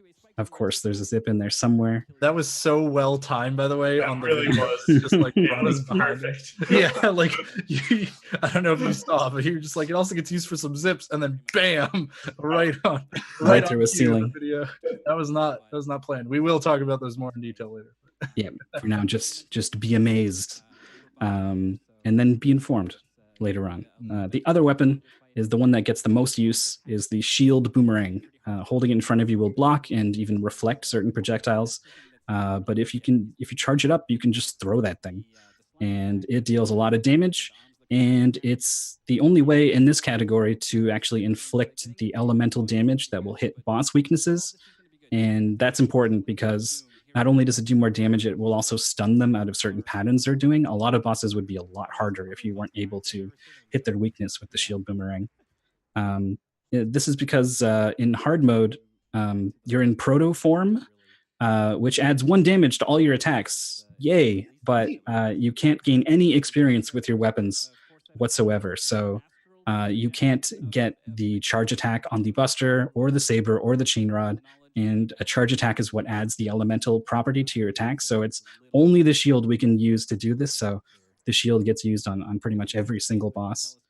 And it's a pretty interesting thing to use because it kind of boomerangs back to you. So depending on where you are and its velocity, in which direction it's heading, you can do some cool things. You can dodge it and make it do an extra loop and come back around and hit something, and it's pretty wild. So we are going to get to see some of that in some of these boss fights, thankfully. And it makes this hard mode category pretty unique and pretty different from the any percent normal category. The last thing you should know is the shield takes forever to charge, first of all. So it's a really big advantage if you can keep it looping. I think it's like 2 full seconds before you can throw out this thing. And the big thing is that this game is hard. The run is hard also, but just the game itself is hard. Papat is a fantastic Mega Man speedrunner, has great times in many games in the series, has the world record in Mega Man 6, the very competitive classic Mega Man game. He's on top. He's great at Mega Man games. I'm talking him up because I'm about to throw him under the bus a little bit. I watched him play this game in the practice room at AGDQ 2019. He game overed like 3 times in the first stage. And I was no better when I played it. Probably 4 or 5 game overs in the first stage. Now, It's hard. was he playing on normal or hard? Normal. Oh, man. yeah, it's just that's not even the hard difficulty. Yeah, hard difficulty doubles the damage you take from everything. Oh my god. Yeah. Oh man. It's really mean. So you should know that to appreciate the clips you're seeing. It's just a really hard run, and you should also know that very little mistakes in your movement can lead you to like take a hit, and then you'll get hit for like a truckload of damage. Sometimes it'll just kill you, and deaths can be extremely costly in this game. There's a lot of levels with just no checkpoint, so you can lose over a minute to what is ultimately, being a little bit late on a jump or something, right? So very, very punishing game. And to have a world record in a marathon like this is hugely impressive. We've already seen about 20 minutes of it or so, but it's all been just kind of going by. Mm-hmm. We can really dig into to some of these moments and take a look at the sort of the story of this run. Yeah. That was a very, very detailed explanation, but now we're going to get it to the nitty gritty. So we're going to start off with more detail. Unfortunately, it is. So hold on, hang on while I bring up the right clip. Okay, I brought up the right clip. Yeah. All right, so we have the unfortunate death here in the Phoenix Magnon boss. So what happened here? Yeah, we're starting off with the low point of the run here. You can see we start with the shield boomerang just orbiting. This is because the Phoenix's intro cutscene will take away your charge, and so it's not quite going to be ready by the time you'd want to throw it for the first hit. This strat comes with some risks. We're going to see those all on display in this run. Basically, Phoenix Magnon, I don't know. Phoenix Magnon has 3 attacks, and it might be more than 3, but 2 of them are very similar, so they're basically the same. You've got a flame charge where he comes in from the side. You've got a dive from above, and you answer both by just throwing the shield boomerang at him. It does damage, it stuns him, and it doesn't matter. They also have another image attack, which is harder to deal with. He's randomly one of the 4 things, and you need to hit him and not get hit, which is actually extremely hard. And the randomness is trouble too, because you can throw the shield at 2 of them and then just kind of slash the sword at the other 2. If you don't hit with the shield boomerang, you're not going to stun him. So even if you hit with the saber, he's still going to attack. Very likely you're just going to end up trading hits in this situation. The mirror image attack also really sucks when he does it first, because you've got the shield boomerang orbiting, and it's almost impossible to guide that thing back into him because he's all around you. So you need to kind of go past him in order to get the shield boomerang to follow. So it's trouble. It gets Krankdud here basically. He just kind of slashes his sword at 1, I think, misses, but thankfully dodges the hit. But then the second weakness of this strat comes into play as the flame charge comes out for the second attack, and the shield boomerang is in a bad spot in its orbit, and it doesn't quite get around in time to hit Phoenix. So he gets caught and takes a hit, and now he can't get hit by anything. He's that low on health because he comes into the fight actually missing health due to the route in this level. So again, the tolerance for mistakes in this run is extremely low. He basically, with missing these hits, he's lost time, which is obviously bad in a speedrun, but it's doubly bad because at about 24 seconds, some fire erupts. And it's not ever part of the speedrun to deal with this. You're normally done with this fight by now. So Krankdud has to improvise here to dodge it. And he's really good at this, but as we can see in a moment here, he basically gets stuck throwing the shield on the ground, and he can't move leftwards. I'm not sure if there's even a safe spot where you can just stay still. I think you actually have to move to dodge it, and he doesn't quite. So it clips him, and he dies. And this is early run. This is the second stage. So this is probably a reset. in most situations. But obviously we're at AGDQ here, so he's not going to reset. He's going to keep playing, and it turns out to be a world record. So I don't necessarily think there's a lesson there or anything about not resetting, but it's just kind of neat to think about that no other record for this game is likely going to have a death this early on, something that makes it a little unique. Unless it were to also come, at a marathon or at a race. Right. Or Some sort of no reset, yeah. Yeah, that's neat. Now, one of the things I think is interesting about that too is, like you said, this is very early in the run, and we generally see later in these analysis that we've been doing that later on in the run, nerves become a factor, right? Like you realize you're on pretty good pace, on potentially world record pace. Very likely that you could make a mistake, or you're going to take a slightly safer strat somewhere because you don't want to make a mistake, because you're more nervous, that kind of thing. This is different because the nerves hit at the beginning of the run at something like this, because you're on the big stage, AGDQ, playing for tens, maybe hundreds of thousands of people watching. Like, that is nuts. So this is almost something like having a death this early in the run maybe actually settles your nerves a little bit. So like maybe it's actually a good thing that it came early and not later. I don't know. Because you're just like, oh, well, at least that's done with now. It's not going to be a perfect run. I don't have that stress just hanging on my back. Well, we can take a look at Krankdud's reaction here, because we do have this camera pointed at him, and you can see he shakes his head a little bit, but he's laughing. He laughs this off. This is Krankdud. He does this. I don't know if he's genuinely okay with these kinds of mistakes, or if it's just like a self-defense coping mechanism or something, but he does have a really positive attitude towards speedrunning, and just kind of going with the flow on these kinds of mistakes. And that's super important at GDQs like this. No reset run. This is so easy for your mentality to spiral the complete opposite way and all the mistakes to start compounding, but clearly he just brought it back. Yeah, he has a background in blind speedrunning and mystery tournament and stuff. He's been in a couple top 8s for mystery tournament, which is a huge damn tournament. It's like over 100 people enter this thing. Yeah. And you'd think, having never, the blind speedrunning is speedrunning a game you've never played before. So you'd think it'd be a total crapshoot who would come out on top if no one has any practice. But the same people tend to rise to the top just because they have this innate ability to both not tilt, stay calm and keep playing, and also to sort of adapt and learn very quickly. So Krankdud has these properties that apparently makes him a great marathon speedrunner, because he is 2 for 2 on world records. Apparently. Yeah. And I think those were the only 2 world records at AGDQ. I mean, to even get one record during a GDQ is like, that's really cool for that to happen at all.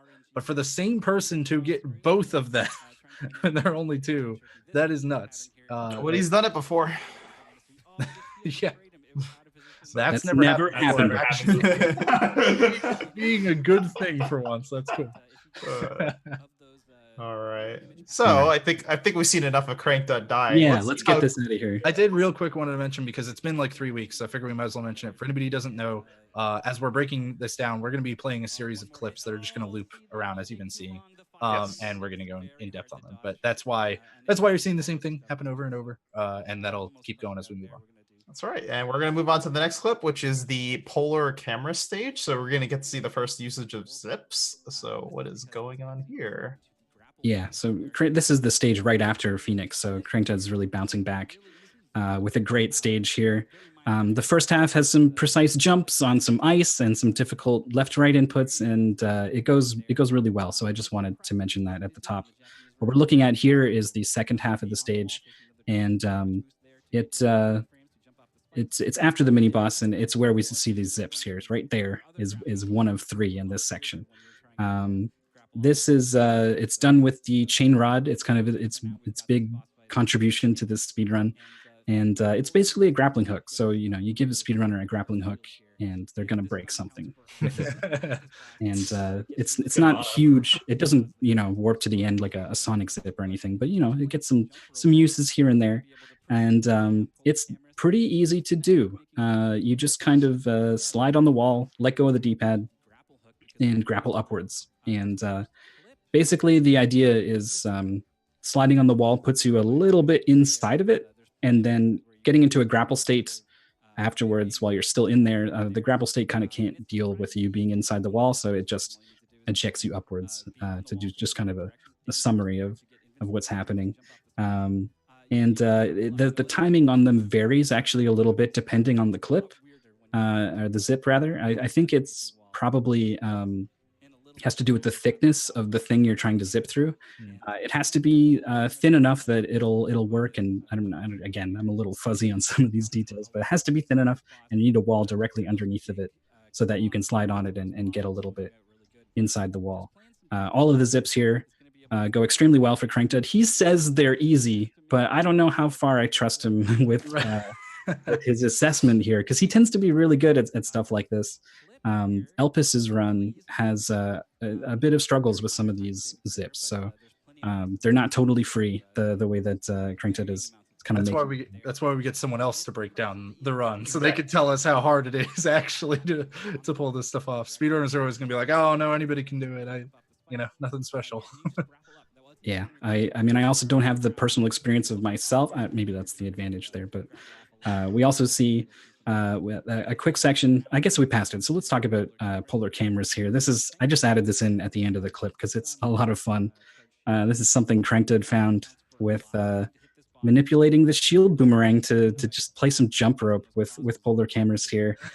He's got the fire element equipped, so this is going to stun polar cameras, and it turns out the stun is really long for polar cameras, so it's long enough that you can just keep doing these loops. You just kind of stay a little bit to the left and then just juke right and jump. It's actually pretty easy to do. So in terms of execution, not too much to talk about. There is a moment though where you need to damage boost off of a turret. Well, you don't need to, but Krankdud does. He does it in a marathon even. Right here, damage boost off this enemy to get iframes to wall jump off the spike wall that will instantly kill you if those iframes run out.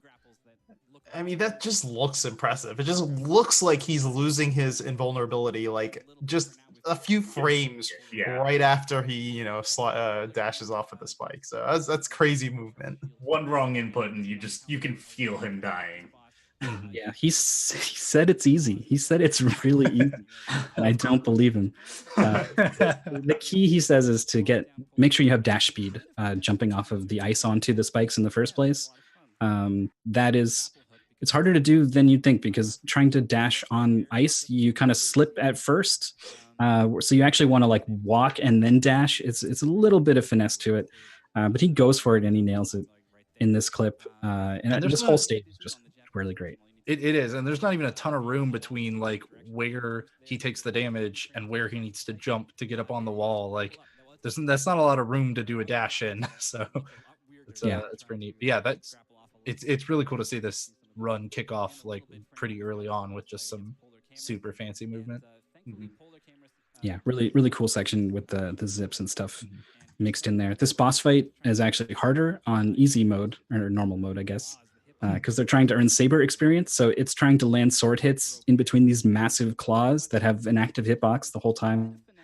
So the loop-to-loops here at the end make this one of the only points where the hard mode run is actually.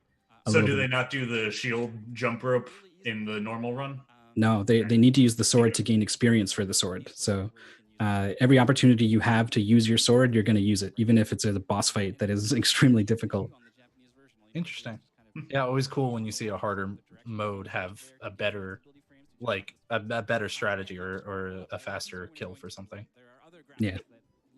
So that's it for polar cameras. So we can move on to High Leg Urobuckle. The first of many great names, High Leg Urobuckle. I don't even know if that's good, but I don't care. But there's some pretty cool RNG manipulation going on here, isn't there, Mythical? Yeah, this is one of the do this. RNG manipulation, I guess we should back up and say RNG is a random number generator. It's how games and computers simulate randomness, because they can only really do what they're told. There's a number of different ways to do this, and depending on the game, sometimes the random part of it is because it's pulling in things that are actually under the player's control. So very clever players who know how this works can move and behave in a way as to manipulate the randomness of the game and get yourself some favorable pattern. So usually you're trying to manipulate a boss pattern at the end of the stage.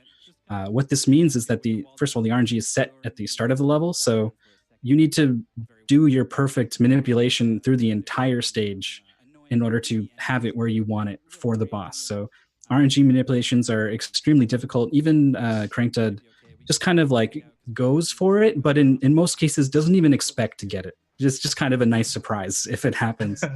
And this is one of the stages where it's hardest. This is because there is a couple things that will affect the RNG.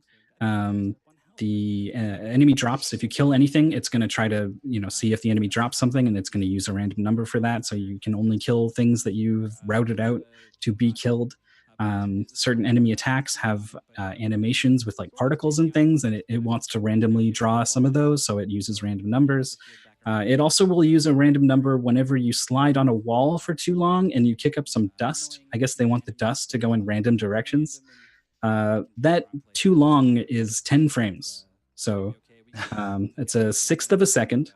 When speedrunners talk about precise tricks, they're usually talking 1, 2, maybe 3 frames. So compared to that, it's pretty lenient.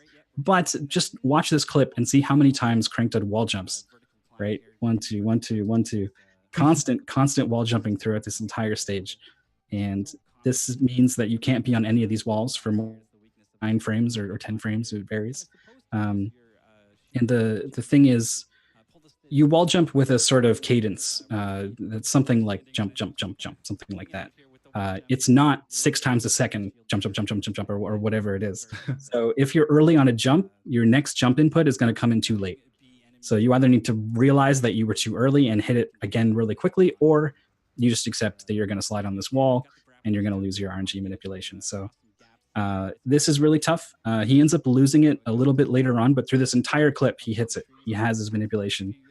He can tell early on because the bees are moving in a certain pattern that he knows to look for. You can also look at what enemies are dropping, the ones that you do end up killing as part of the run. There's one about halfway through the game where he's expecting to see a health drop from an enemy, and that's his cue to know that he's on the manipulation. You also need to make sure you hit your wall jumps during this mini boss fight. There are 4 here while he jumps off of this thing and manipulates the shield boomerang over spikes. This is really cool. Instant kill spikes again, I'm just guessing. Mm-hmm. Yeah, they will kill you instantly. While manipulating this thing that's moving in circular-ish, not circular perfectly, but a circular-ish pattern based on your position and its position. Like, that's while also making sure that you're not doing any of these wall jumps for more than 10 frames. That's nuts. Yeah. The best part is he doesn't have to do it. The thing he's wall jumping off of is a platform that you can stick the chain rod in and pull out and just stand on it. You can just stand on it. Yeah, just to save a little bit of time, he does this ridiculous tightrope act here.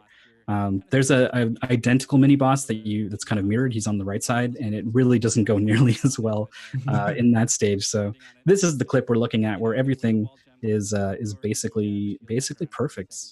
Yeah, that's cool.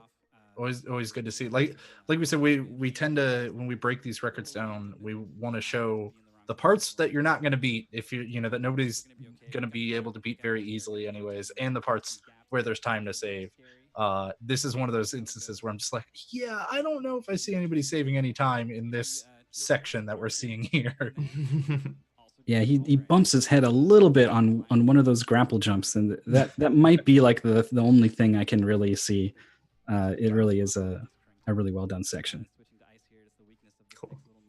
All right, so we're going to go ahead and move on to another fantastic name, the Kuagust Angus stage. So I hear there's a lot of flashy platforming here. Yeah, it's cool. It's going to start with this mini boss who doesn't look like a mini boss. I promise he is. He's going to come in here and he's just going to get absolutely deleted. Bam, there he goes. Wow. This clip is here because this is the only time we make use of an interesting mechanic where basically you have some overlapping hitboxes. If you're familiar with Castlevania 1, there's a similar thing there where you just have the hitbox of the shield and the hitbox of your sword in the boss at the same time, and for some reason it just takes damage alternating from both sorts of sword shield every frame. So it's taking damage, an entire hit's worth of damage 60 times a second. So doesn't last very long before it finally keels over and dies. And then we just have this really cool, smooth platforming section, hitting these switches to deactivate lasers. This is not so easy to do. There's a little bit of movement hiccups we can see here that make a lot of sense when you realize just how fast he needs to be moving through this section. In addition, health is a resource here. You can damage boost to get through these lasers, but you really want to be hitting something else and not the lasers themselves. They do, if you have full health on hard mode, they will knock you down to 2 health if you touch one of these things. So not ideal. You do want to be looking to get hit from something else. Small mistake here. First of all, he doesn't catch the ladder, and then he thinks his shot missed. So he catches the ladder because he's like, oh, I have to go back. And then he sees that it did hit. He like hears the audio cue, and he's like, no, I'm good. I can keep going. And does still have enough time to get through. And like right here, you can see that laser. It's gone. So I hope you saw it, but it's at head level. If that laser comes back on while you're doing that final dash to the final room, it'll just come on right in your face and kill you. So you really need to hustle through that very last section. And Krankdud, he goes so fast, you don't even see it come back on. Like, you know, it's he makes it look so much easier through the section than it really is. I was gonna ask, like, how does he know whether he's safe or not, you know, with the laser coming out? Probably to some degree doesn't. He does. He's the kind of player who relies a lot on muscle memory.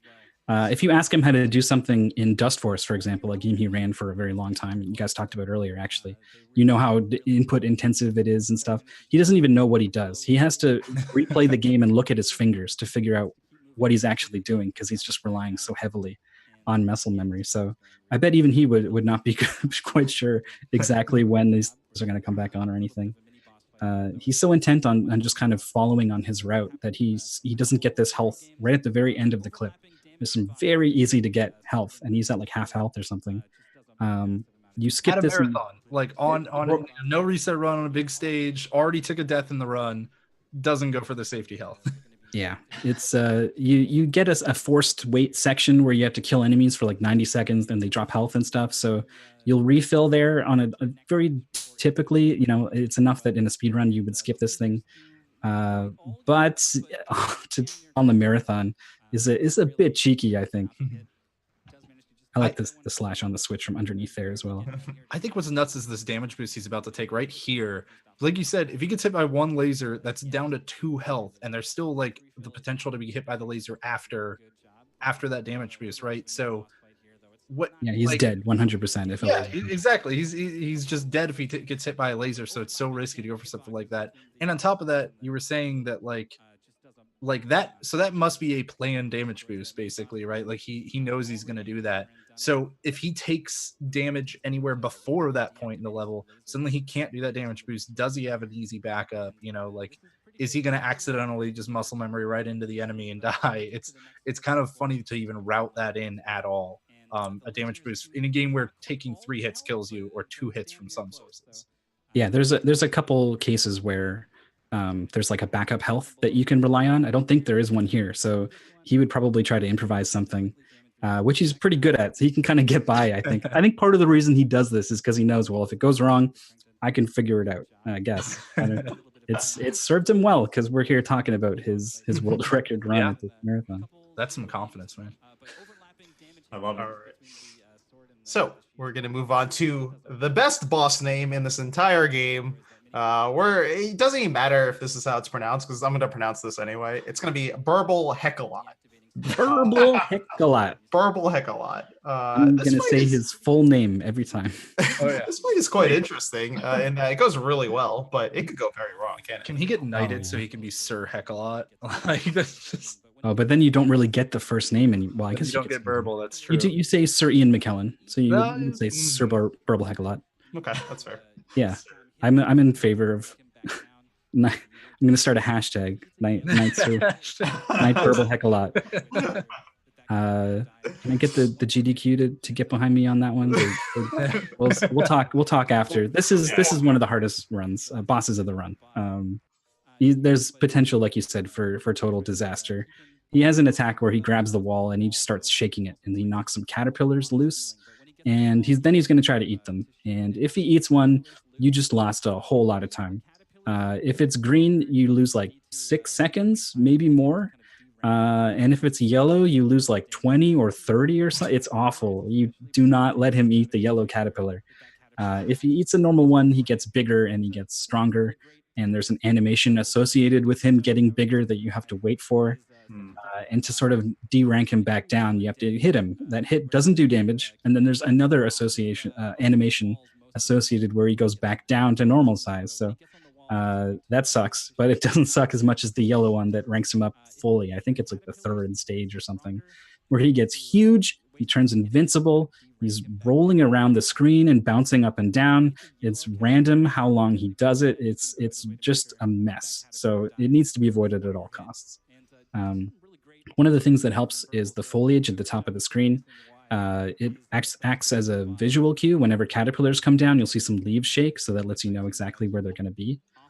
You can actually burn the foliage with a fire attack, but Krankdud actually explicitly doesn't, because he wants that cue for the caterpillars. He doesn't really care about seeing Burble up in the trees or anything. He's got a pretty good idea where he is. He cares a lot more about knowing where those caterpillars are going to come down. And it's right here, you can see the one he gets, he's able to deal with very easily. That's an interesting trade-off too, right? Because like when he's on that left side where the foliage comes down a lot more, he could easily like misread whether the boss is jumping to the center or jumping straight up. So you'd think like initially, if you can do it without losing time, you might as well burn the trees there, so that way you can actually see the boss better and follow his patterns better. But if the game's not going to give you a visual cue for the like basically the worst mechanic speed wise in the fight, I guess it makes sense to leave that. Like that's really interesting.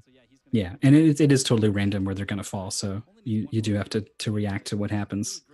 But Krankdud doesn't have to react too much in this fight, because he only lets Burble get 1 caterpillar off, despite Burble actually doing the wall shake many times.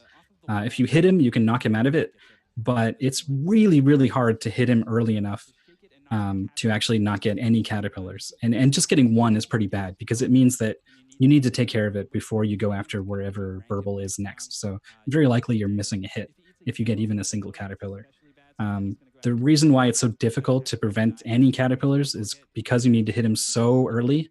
2 things kind of need to be in your favor. You need to already have your shield charged. If it's not charged, it's not going to be charged in time. You're not going to be able to wall jump up the wall and then hit him with your saber, unless you know that's what he's going to do. You have, like, if you're just reacting, then you're it's probably possible, I guess, but for humans, maybe for regular people, you just can't do it in time. So you need the shield charged in the first place, and then you're half guessing if he's jumping up to the wall or if he's jumping up to the ceiling. You're throwing it before he's really stopped moving. And so if you miss that 50-50, you throw it and he's going to the ceiling, not the wall, it's going to miss, and you're going to whiff your shield charge. So that's unfortunate, but it's better. It's better to just do this and miss than in the off chance that you let him get the caterpillars and then everything goes to hell. So Krankdud does a really good job execution-wise, and does a good job luck-wise, I guess, just making this fight all come together. This is probably the thing he was most worried about in the whole run, and it goes perfectly here. Yeah, I mean, even the 1 caterpillar that he has to destroy, he's able to like throw the shield at the boss before killing the caterpillar, so it's like minimal time loss, right? Like that's super neat. Yeah, he misses the shield right at the end when he guesses wall and he goes ceiling, but it's the last hit, so he's able to just go right to the ceiling, hit him with the saber for the final hit. All comes together real nice. Nope. All right, so we're gonna go ahead and move on to the Fairy Leviathan fight. I know there's some pretty cool improvisation here. Yeah, this is my favorite part of the run. We get a set pattern from Fairy Leviathan, so we get a taste at what boss fights can look like when you actually know where they're going to be and when, and you can route out all of these hits with the shield boomerang. The boss is almost like half, it's like a quarter of her health, I think, after that extended sequence with the shield boomerang there. So really, really fun stuff using the shield boomerang in this fight. The reason why this is my favorite part of this run, though, is because it actually has a mistake. Fairy Leviathan can do one of 2 things. She has like a circular burst, which we'll see right here. and will the downward stab. Krankdud's not supposed to get hit by that attack. That's not part of the route. So after he lands from getting hit by that, he is completely improvising and thinking on his feet. So the end of the fight here, he gets stuck. That's just the way Furry Leviathan works. But I'm waiting for the clip to loop here because I want to be along with you guys to just point out, like, this is good, right? Everything's going good. He gets that hit. He gets this hit, which is really fun to watch. That is not. So look right here. He jumps, loops it around, jumps up next to her to get the height to just barely get it to follow him and just clip the bottom of her hitbox. That is totally unplanned, totally improvised. The fact that he thinks to maybe even try to do that and then hit it is incredible. So this is my favorite point in the run, even though it's because of a mistake. It's followed by one of the greatest recoveries. That's incredible improvisation. I mean, yeah, the amount of not only execution that goes into something like that, improving, but the amount of knowledge that is actually like on display there without really realizing it. Because I talked about it a little before with the shield boomerang, like, in order to manipulate its position, it's based on its position, your like speed, your movement vector basically, and the way that it is currently moving and its path that it's going to return to you. So you need to combine all of those things just to get the boomerang to move in a spot that you want. And on top of that, you need to know exactly where the boss is going to be, because the boss starts moving right as he gets that hit. So like, he needs to know to go on kind of the right side of the boss there, so that way it's going to like hit her in time. And all of that needs to happen when you weren't expecting to do any of it. Like, when you're having to make it up off on the fly, that is so difficult to do. I don't even think we can possibly convey just how hard making up a hit like that on the fly is, especially if it's never happened to you that way before. Because a lot of the times, a lot of speedrunning with boss fights in particular are learning, failing it so many different ways that you have a way to make up for every single mistake that you can make in a boss fight. And something like that looks like one that's not really very common, because it's just such a tiny positioning error. Yeah, it's pretty great. It's followed up with she goes off the top of the screen here. And so he kind of knows where she is, but he can't go up and get her because her next attack queued up is this downward stab. And if he jumps up and she's already above him, she's going to stab down and kill him. It will finish him off. So he's kind of forced to wait and bait it out, which is smart, and is in my mind the only thing that really goes wrong in this run. He takes that hit, but it leads to one of the coolest things. So overall, yeah, this was it became immediately apparent when he told me that he wasn't supposed to get hit by that attack. And I realized what he did afterwards. Like, this shot up to the top of my list in priority of clips I'm going to show on this. Yeah, it's beautiful. Earlier we were talking about fluidity and movement, and this clip is perfect in terms of that. I mean, even when he makes a mistake, he makes it look fluid. I would not have actually guessed that was a mistake. It was just kind of, okay, yeah, sure, I could see that being fully planned. And yeah, it's the last intentional damage boost to manipulate the position of the shield or something, right? Like, exactly. Like, easily could rationalize it being intentional. That's so cool. Man. So that was an interesting fight. And the next stage, we're going to see something that fights a lot and is known for it. I'm trying to make a really bad segue here. Well, that one didn't. I bailed out. Man. I was gonna say we're going from ice to fire, cold to hot. There's that. Exactly. It would have been better than yours. This is the. It wouldn't have been good, but it would have been better than that. This improv is fire, though. That's the problem. See, it doesn't work. There's the segue. Here's the segue. That improv was fire. Speaking of fire, let's talk about that stage. Let's talk about the next stage. Stage. Fighting Fafnir. What's going on here? It starts with this really long drop, and it looks impressive, and it is pretty difficult. You want to be cutting corners to save time, but if you press against a wall, you're going to do that wall slide. It's going to kill all of your speed. So there's you got to be careful of that. You got to catch yourself after the long fall with a wall jump. And RNG manipulation is on the table for this, so you want to do that wall jump and then not slide for more than 9 frames afterwards, including all these other couple wall jumps that you'll see throughout this run. After that long fall, which is kind of actually the easiest part of the stage, there is these molten delivery things. I don't know what substance is actually in it and where it's going, but it's there. It's hot. It hurts a lot if you touch it. It takes away half your health. And it's really big on the screen. Look how big it and Zero is, especially when you only have half the screen here to work with. Getting your big hitbox in between all these other big hitboxes is just as difficult as it looks, and it's pretty much constant throughout the entire stage that you have to hit these. They're moving on cycles. In a couple spots, Krankdud's actually going too fast. He would kind of be like, he would learn the game, and he would be like, okay, yeah, I do this, and I hit this cycle. And then he got a little better, and eventually he was getting too good, and he kept running into it early. So there's a couple spots where he plans to hesitate to kind of get lined up with these cycles. I'm trying to keep an eye out on the clips now for one where he just walks under instead of dashing, and I think it's coming up. That one he's just kind of forced to wait, but yeah, I started talking about this too early because it is in the next part of the level. Whatever, keep an eye out for it. In addition to just threading the needle here on these jumps and sliding down a little bit. Again, watch out for the dust just to get a better angle on these drops. He's looking to hit 3 major tricks. You've got this grapple here to get under that platform to skip waiting for it to fall. You've got this damage boost, which again, health is a resource.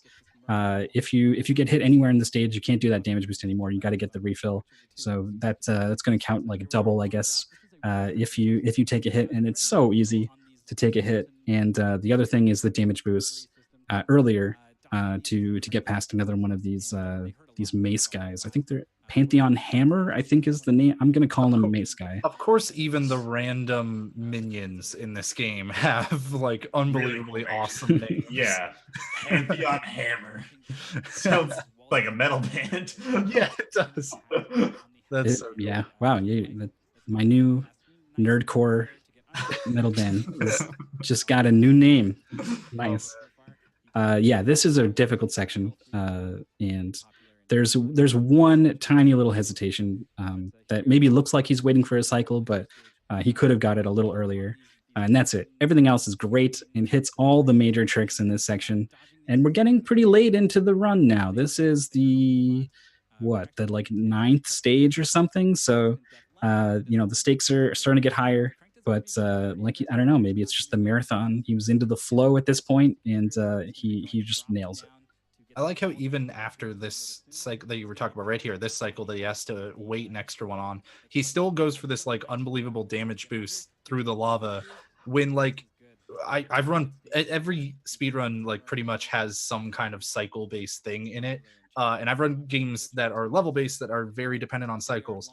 It is really hard to make sure, like to know that you're going to be lined up for a proper cycle for something when you've already missed one earlier in the stage. Like it's just so easy to go like, all right, I'm not going to do that damage boost anymore, like, or I'm going to wait an extra cycle to do it so that way I can be 100% sure I know where it is. But he just goes for it. He's like, nah, it's going to line up, it'll be fine, and he just goes for it and is correct. Like that shows real mastery over again. Yeah, I don't know if he knew exactly where it was going to be, or if he was just going to go for it and adapt again, because he can just do that. It's not fair, actually, that he's so good at that. But it's one of the things that kind of defines him as a speedrunner, I think. So I always love pointing out those little moments. Yeah, that's basically fighting Fafnir's stage. We missed the little gunners at the end of the clip, who are woefully unprepared to deal with Zero as he goes way too fast past them, unfortunately. But we can move past them and onto this next clip.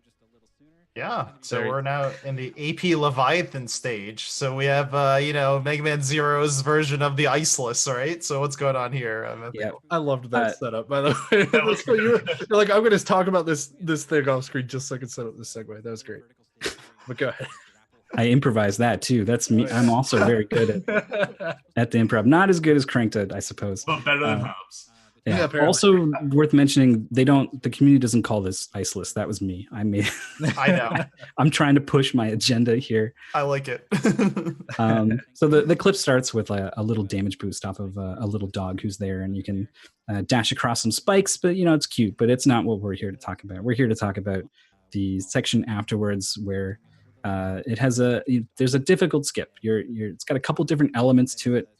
The intended way is to ride the ice platform that is slowly floating on water, and the speedrun ignores it. It just starts going up these walls. There's enemies who are going to knock you down. There's, of course, those instant death spikes, and then it gets even worse because right here, you need those invincibility frames to get past the spikes there, and it's really tight. In addition, you're trying to pick up the item in that box. You need that. It's going to save you a bunch of time. So you need to, this is like, 2/3 of the way up this vertical ascent, which is already hard enough to do.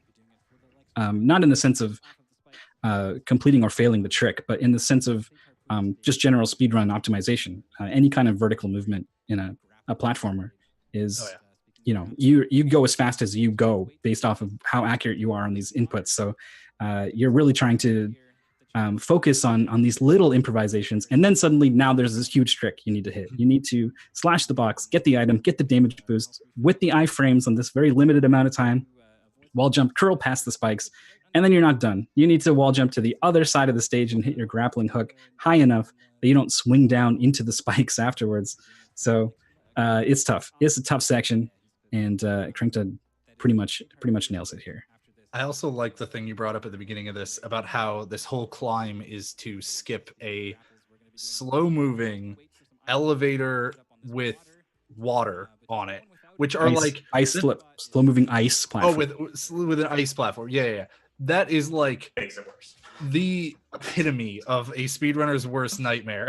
Because this is like, we want to skip this. Like even if this wasn't an obvious skip, they would have spent hours upon hours upon hours to find a way to skip this, because please, no way. Slow moving, not something you want to hear. Elevator, which generally means auto scroller, so you can't speed it up. So another thing you don't want to hear, even if it's a fairly fast elevator a lot of the time.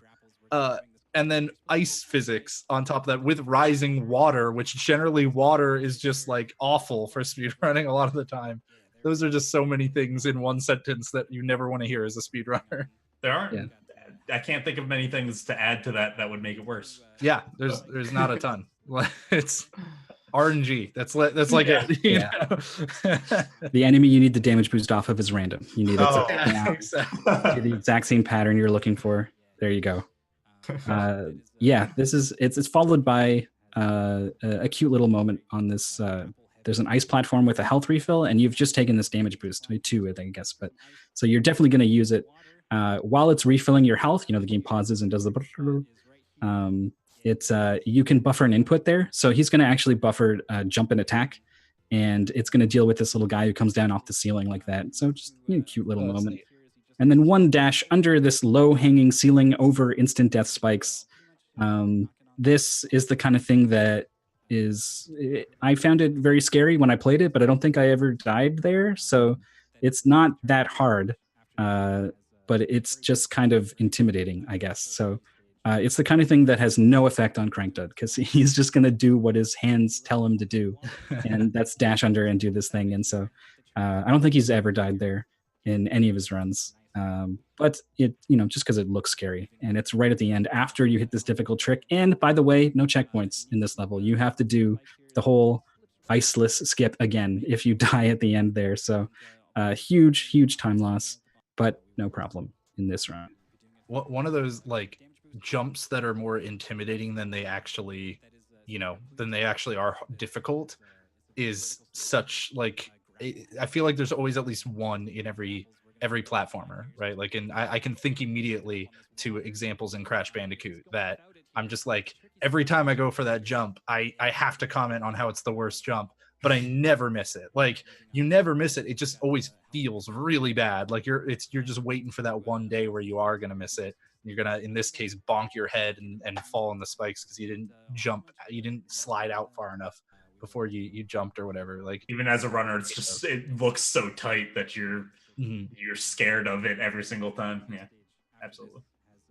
and then it gets in your head for sure. Like you've been thinking about it before, but then after you actually die to it, suddenly now you're dying to it every other run, and you're like, oh god, it's getting the better of me. I fall prey to that quicksand for sure. No dangers here for Krankdud though. He's moving on to the next stage. But the next stage is full of some danger. This is one of the coolest cliffs I think we got here, because this movement is absolutely off the charts. So we got the AP Harpuya stage. Take it away, Mythical. This is the second to last stage, and I think this clip is pretty much the entirety of the stage. It starts off with a mistake, gets hit by this little bee guy here. The bees are really spaced apart, so it's tough to place that saber shot. But that's going to put him a little bit behind to make the cycles on this platform here. You can see he barely gets up onto those platforms, and then through this whole section, he's kind of playing catch up, basically. The platforms are not quite where he expects them to be, but he makes do. He detours for these crystals afterwards, and these are a resource that power up your cyber elves. Cyber elves? Cyber elf. I've avoided talking about cyber elves until now because how is this the first we're hearing of cyber elves? More explanation on cyber elves. Maybe I should have just left it. Should have just kept going like it was nothing. They're basically items, but they're described in game as living organisms that run a computer program. And then after real life, got it. I got it. Yeah, and then after you use it up, they die. You just consume them. So there's they all have little quotes too that are like, I'll heal you full and then I'll die, I guess. Just it's really bizarre. You also lose ranking if you use them, so I guess that's because of the little elf murder that you they take a little tick off of your driver's license, or you get a demerit. But they're very useful, so the speedrun has no qualms about picking these up and using them. These are the quick charge items I was talking about before, but they do other things. Some of them heal you, some of them they're like a little turret that'll shoot things. The one that you need to feed and grow, you need to feed your little baby cyber elf. It grows up into a thing that will knock off half the health of a boss. So pretty good. I think of that like the Chow Garden in Sonic Adventure 2 or something, where you must raise and train and grow your little Chow so that you can force it to fight for you. In this case, you could force it to die so you can absorb its power. Yeah, at least you don't murder the Chows. Yeah. Oh man, that's pretty cool. That's some harsh gameplay right there. That's speedrunning, I guess. There's just zero compassion. Or kill the elves, I guess. Cold and calculating.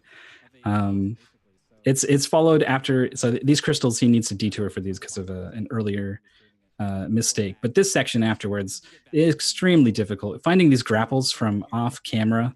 You're good luck finding a visual cue on these setups. The hard part is probably the one that he needs to pull himself up to slowly. You need to really stick that grappling hook, the chain rod, right into the top of that surface in order to actually be able to wall jump off of the side of it after you let go. Because you don't really get to jump off of your grappling hook. You just kind of limply afterwards. So as soon as it lets go, you need to be on that wall. You're not going to be able to jump up to it afterwards. He does make a small mistake going up for a wall jump. There's a couple spots in the game where you try to go for a wall jump at this height. It's coming up right here. Just barely misses it. These are incredibly precise. I don't know if it's frame perfect or pixel perfect or whatever, but it must be pretty darn close. He doesn't get it, and then that means the barrier counter, the little flying robot, is in his way. They're always in your way. They're so bad. They're really big. They have a shield that blocks your attacks from the front, so if you do have to kill one, you need to get it from below a little bit, and then or from behind, I guess. But this whole section, all of these grapples, extremely difficult. The wall jump is hard. The enemies are hard, and then it's followed up by this overhanging clip zip from underneath, which is probably the scariest looking part, but is actually probably the easiest part. Again, it's kind of reverse of the same as what we were talking about before. But it is a very real threat if you fall. You will fall all the way down, very likely, have to redo the entire section. but it looks so cool. And you also skip the It door. really does too. look awesome. It's the coolest looking part I think that we've seen so far. Just this weird, like, yeah, let me just grab this and then loop around, and there we go. I'm just yo-yoing my way up in there. Yeah, I haven't talked about the zips. If you're on a rightward facing wall, you just kind of zip through nice and clean. If you're on a left facing wall, the game freaks out a little bit. Zero starts wobbling all over the place, and eventually he gets through. And the weird wobbling actually lets you zip through thicker surfaces than the other one. I don't know exactly why, but it does look truly insane. But he nails it. Like, even just getting up there in the first place, the grapple to the thing off screen, afterwards letting go and then immediately repressing the grapple straight upwards. The window on that is actually extremely tight. I had the grapple on one of the trigger buttons, and I was having a lot of trouble just chaining grapple to grapple to grapple along the ceiling, because it was actually, I timed it out. I think it was 3 frames. If you have to release and repress 3 frames later, or you're not going to hit it. So it's a little more doable on one of the face buttons. Krankdud's actually playing on a DS, just a tiny little cramped D-pad and buttons. I don't know how he does it, but that is the real trick in going for that big grapple underneath, right here. Yeah, that's neat. That's super cool. Yeah. Of course, his strong execution through this stage is rewarded with some of the worst boss luck that either of us ever saw. It has a mode 7 style attack where it like, and it just, you totally waste time every single time, and must have lost like 40 seconds or something. Oh, jeez. Wow. We can take a look at more boss RNG. I was gonna say, speaking of bosses, Boy, segues. gotta get those good segues in, man. Let's segue over to the final boss, and this is it, the moment where we see the world record. But there's a funny twist about that, isn't there? Yeah. So the first thing we do is we use that cyber elf that we've been saving to have the boss's health, and then we're just looking at what pattern we get. I think there's 5 attacks, and basically all but 2 of them are fair. You can still get some of your hits. You're going to have to work for them to varying degrees, dodging or slashing these little green ball things, but you can still deal damage, so they're okay. There's one pattern that you really want to see, and that's that yellow platform that flies around doing not much of anything for like 12 seconds. It's an absolute best pattern. And then you've got one that you never want to see, and it's the golden orb attack that we don't see here, thankfully. They spawn, I think, randomly from the tips of the spikes all over the boss. And you can see they're very spaced apart, so it's very hard to predict even where they're going to be, where they're coming from. They move fast. They have a pretty big hitbox. So even an aggressive runner like Krankdud will actually just go to the corner and wait out that attack if he gets it. Straight up like 5-6+ second time loss if it happens. But Krankdud gets the green orb attack. He deals with it, and then he gets the platform here. And that's basically the end of the fight. On the orb attack, he does a really good job of executing well on that pattern. He throws the shield first, right before he needs to start slashing them. And then while he's slashing them, he's charging up the second throw. So I don't think he even loses any time, really, to getting that. And then, of course, once he sees the platform, he knows he's got the pattern. He can just, it's home free. The tension leaves his body. He actually like gets into the mic and just says like, I got a lot of time. This is fine. And I think maybe he should have kept a bit more of that tension in his body, because he just whiffs a throw over to the left side.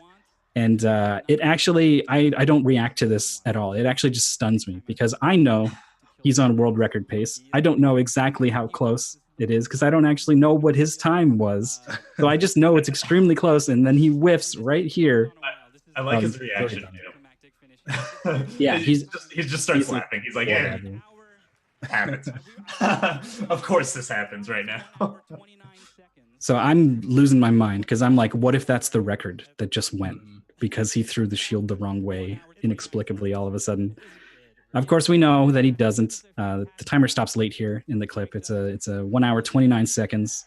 And so now I ask him, hey, what's your record, Krankdud? Because I don't know, and it's important right now. And he says, that's a good question.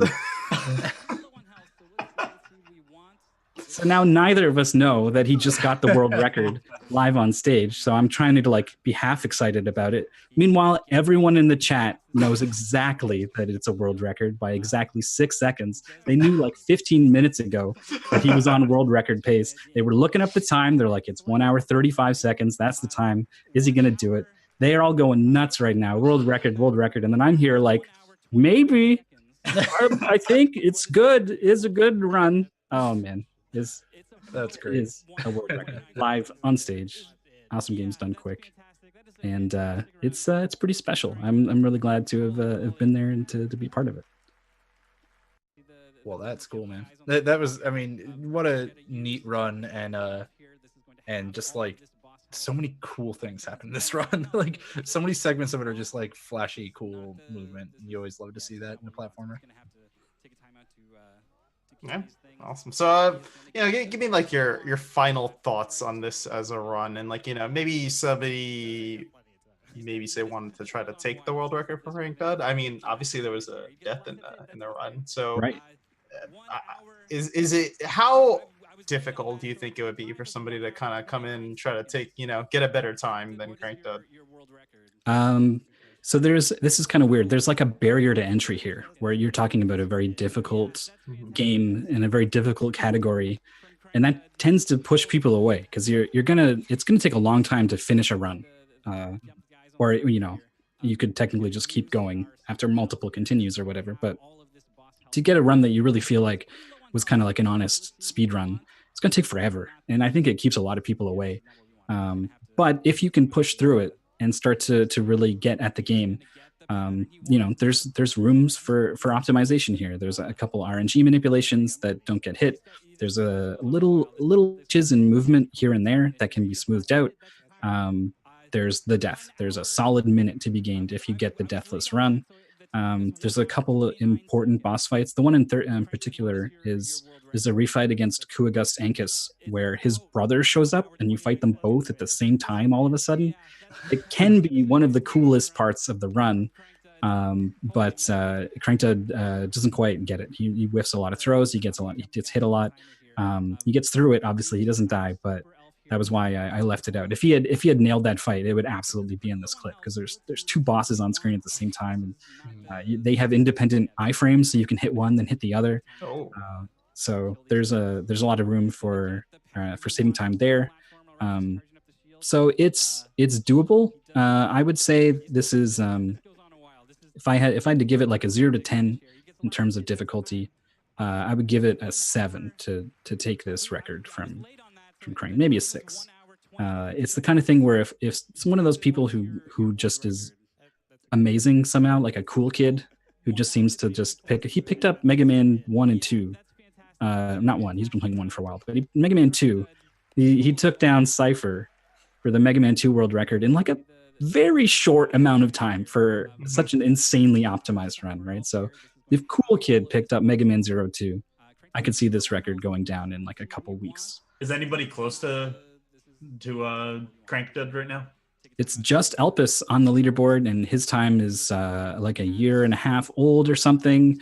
It's 2.5 minutes slower.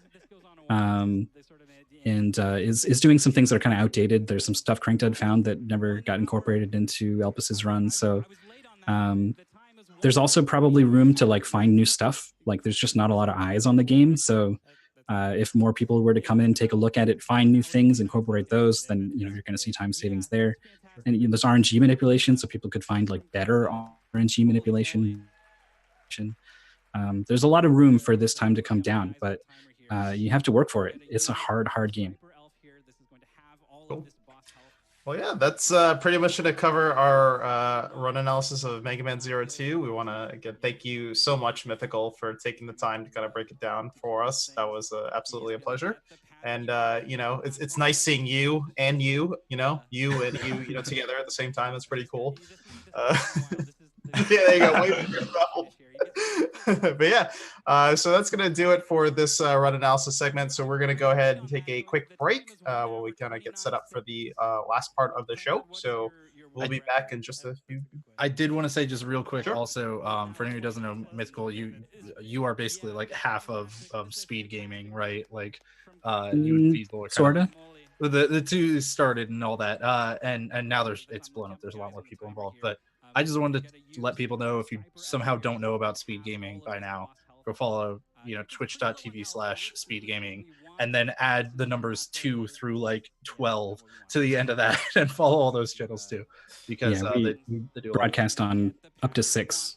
Mhm. Have the Twitch names for up to 16. So I've already talked to Feasel and gotten confirmation from him that Cent and I can be the first casters when you guys open up Speed Gaming 8 the Ocho. the Ocho every time. So Everyone. we've got dibs on being the first commentators on that channel. But yeah, Speed Gaming is a super cool organization, and I just wanted to make sure I got the chance to tell everybody to go follow all that. Yeah, You can also follow me on Twitter at Mythical9 as it appears on screen here. And I'll tweet out when I do speedrun commentary. So if you want to find me, that's where you can do it. Man provides a good commentary. Yeah, All right. it does. Thank you very much, Mythical. So we are going to go ahead and take a quick break. We'll be back in a few minutes while we get set up for the rest of the show.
Hello, everybody. Welcome back. Thanks for sticking with us as we took a little break. Needed to, kind of get some water and stuff, and just always good to take a little break after a big long segment. We got a few more things coming for you here, though. We first of all, of course, because we didn't do this actually last couple times, but we got to check in with Frozen, because Frozen's got his freezer, and he's always got games in the freezer for some reason. The freezer's been locked for a while, so I think it's time. I pulled deep for this one. It's a good one. So what's going on? What you got for us? Well, we have Cornerstone, the Wind Waker knockoff. I mean, the Song of Time. We start off right away. It is bad physics. Just immediately fly up. That's used so much throughout the run. I mean, it'll happen again right here. He just throws an item, flies up, and just can do whatever he wants. It's great. Why does this look like an early 2000s browser-based MMO, but also at the same time Wind Waker? Like this. Exactly. Like I look like it looks like I'm watching like How to Train Your Dragon MMO or something. That's a good point, actually. It's a Viking MMO. All right. You can just play the next clip. All right, let's go to the next clip then. Yeah. Just run them through. Not only do we have a wonderful crafting system, we get sailing. The most comfy thing that you can do. We have plenty of sailing in this run. That's what I miss the most about Wind Waker.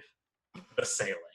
Just seconds upon seconds. Crafting system is also broken, just a little bit broken. Just gonna fly up a little bit. Just continue on going. Also, did I mention that we have sailing? This is advanced sailing. We have plenty of sailing for everybody who missed it from the first Wind Waker. Yes, the first Wind Waker. And did I mention how crafting is broken in this game?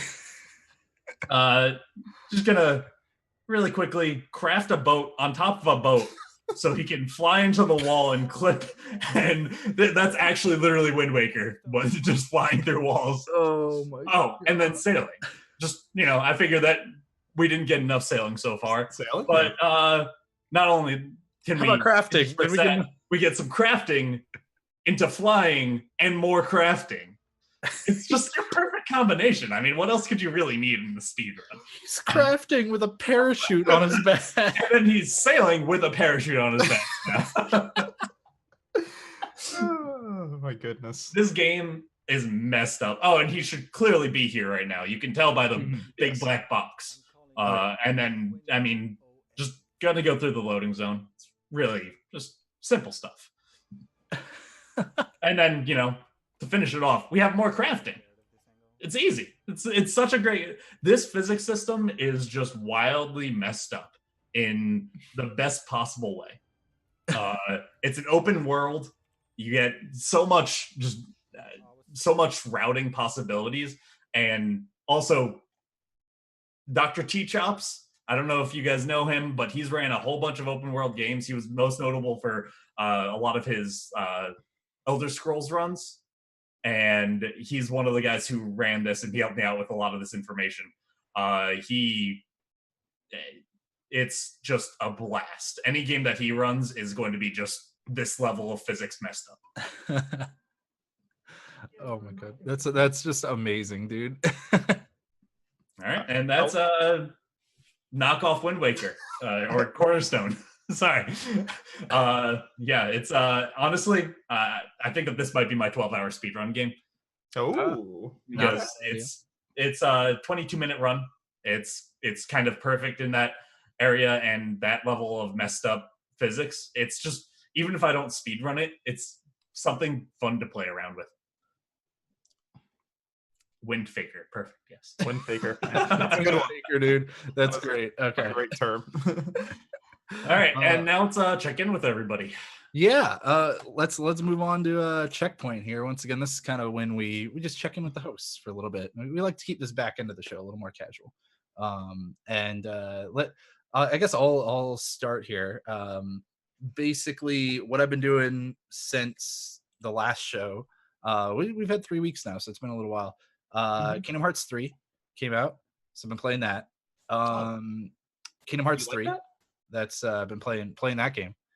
No. Kingdom like Hearts that game? 3, that's also another thing I've been doing. So you don't like that game? So don't like it? It's okay. It's not bad. I honestly like I haven't been playing it as much as I actually like thought I would be right now, but I've been busy with other things like the RPG Limit Break website I mentioned at the top of the show. Was working on that. We've got registration opening soon, so I'm gonna be doing more of that kind of stuff. And then recently, I had a pretty big announcement for myself and my channel and Spike Vegeta, which is that we started kind of a little speedrunning company thing, where we basically want to keep like adding more content that involves the two of us, and also just like finding ways to increase the production value of all of our content and stuff like that.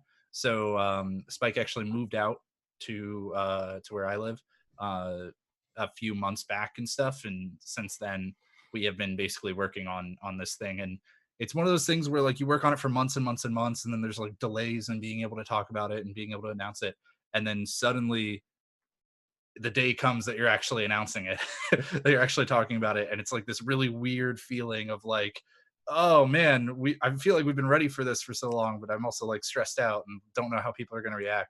But basically we call it Possibly Bad, and we started a whole new YouTube channel for it and stuff, and new series and stuff. And it's like the response to it has been amazing. I'm so glad that we finally get to talk about it, because people have been really loving it. Cool. Shameless plug, feel free to go follow it on Twitter and and YouTube and stuff if you want. But I'm super excited. I got to watch Spike play Portal 2 for the first time, and he is not a puzzle game dude. So that was very fun. I got to make fun of him a lot. It was great.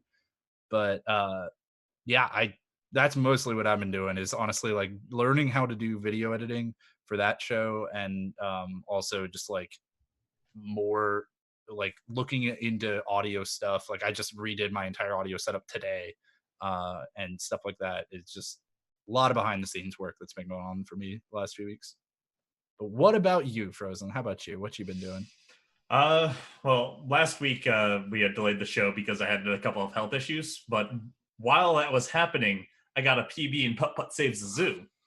So PB'd by 0.39 seconds. Heck yeah. While having health problems, like while in the hospital or something. I broke down the sub 41. So that was that was really exciting. Oh jeez. But other than that, not really not all that much. Finally put together my server farm, which is fun for my personal life. But you can see part of it back here. I don't even know if the camera goes off that far. It doesn't. But yeah. What about you, Darkman? What are you up to? So two things, one speedrunning, one non-speedrunning. So non-speedrunning related, I'm actually going to be traveling. So starting tomorrow. It's funny, when we were originally going to do this show, I was going to be like, yeah, next week I'll be going. No, it's going to be tomorrow. I'm going to be beginning my journey, and I'm going to be going to India. So I am Indian, and I have family that lives in India, and cousin's getting married. So what better way to celebrate than for me to go? So it's going to be really fun. Obviously, there's going to be a lot of jet lag because India is 11 and a half hours ahead of my time zone, which is central. So that's quite a big deal. But yeah, that's a pretty big adjustment.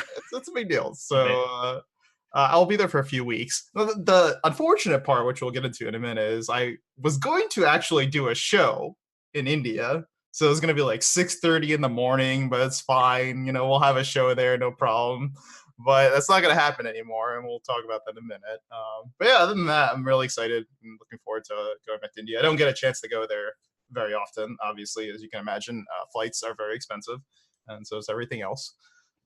So it's nice to kind of go. But yeah, that's pretty much the India part. I'll be there for a few weeks. And the speedrunning thing, which I think is interesting because on the surface, when you think about it, people don't really, like, speedrunners don't really equate this to speedrunning, but it really is when you think about it. And that's the World of Warcraft, the world first race. So obviously everybody knows what World of Warcraft is, and they release raids every so often.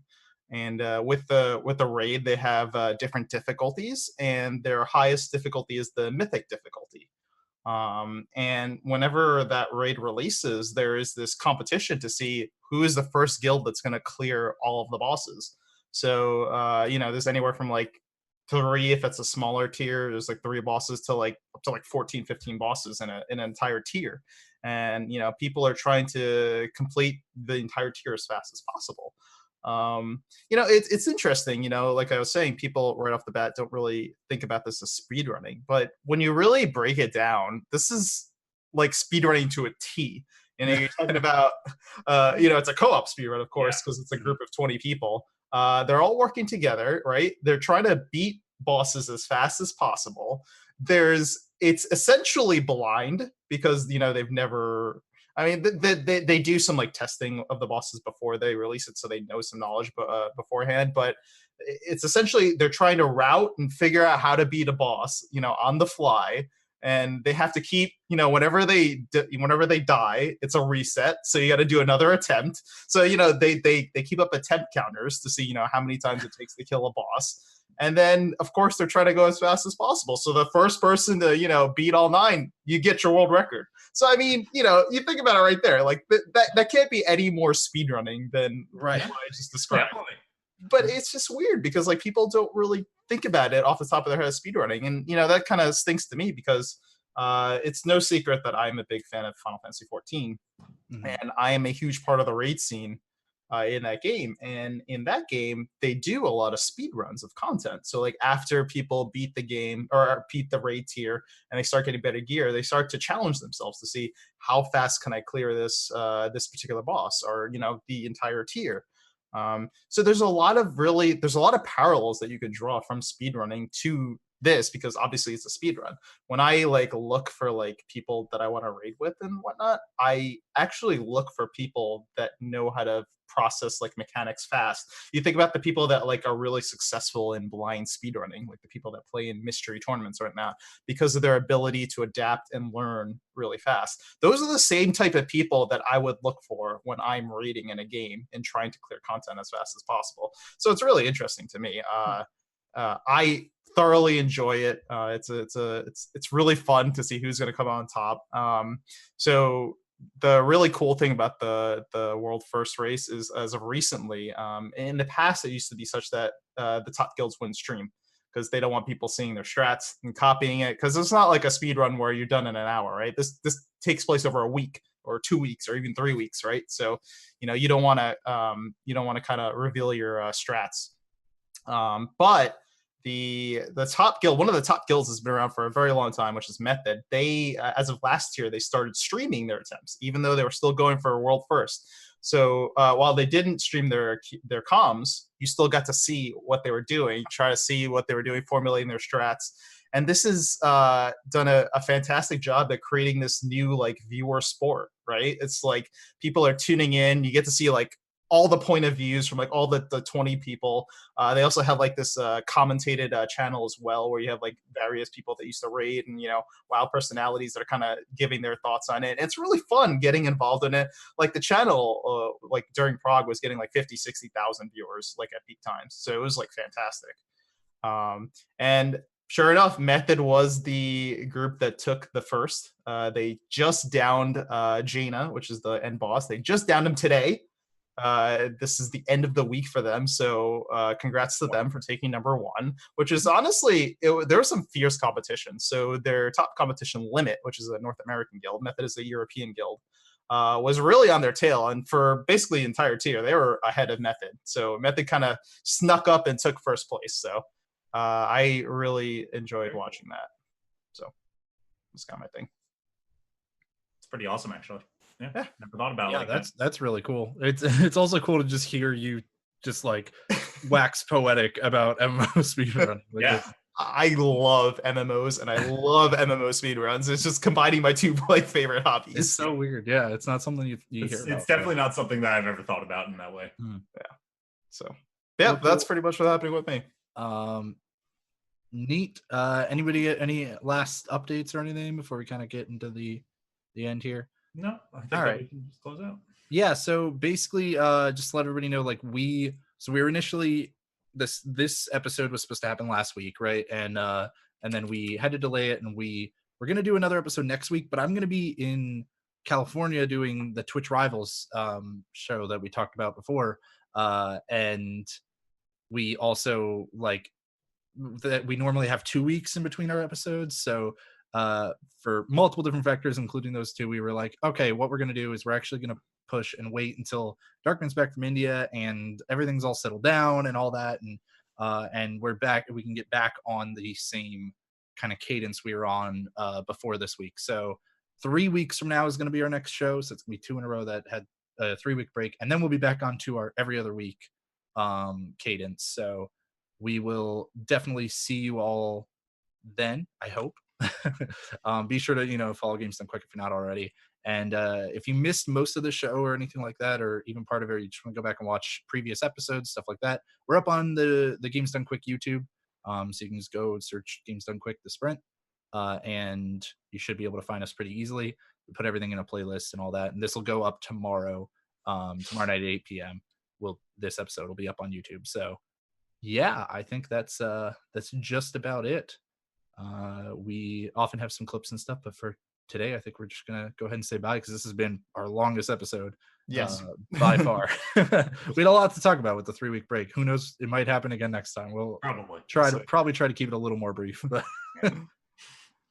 so yeah, thanks everybody for watching, and we will catch you all in 3 weeks.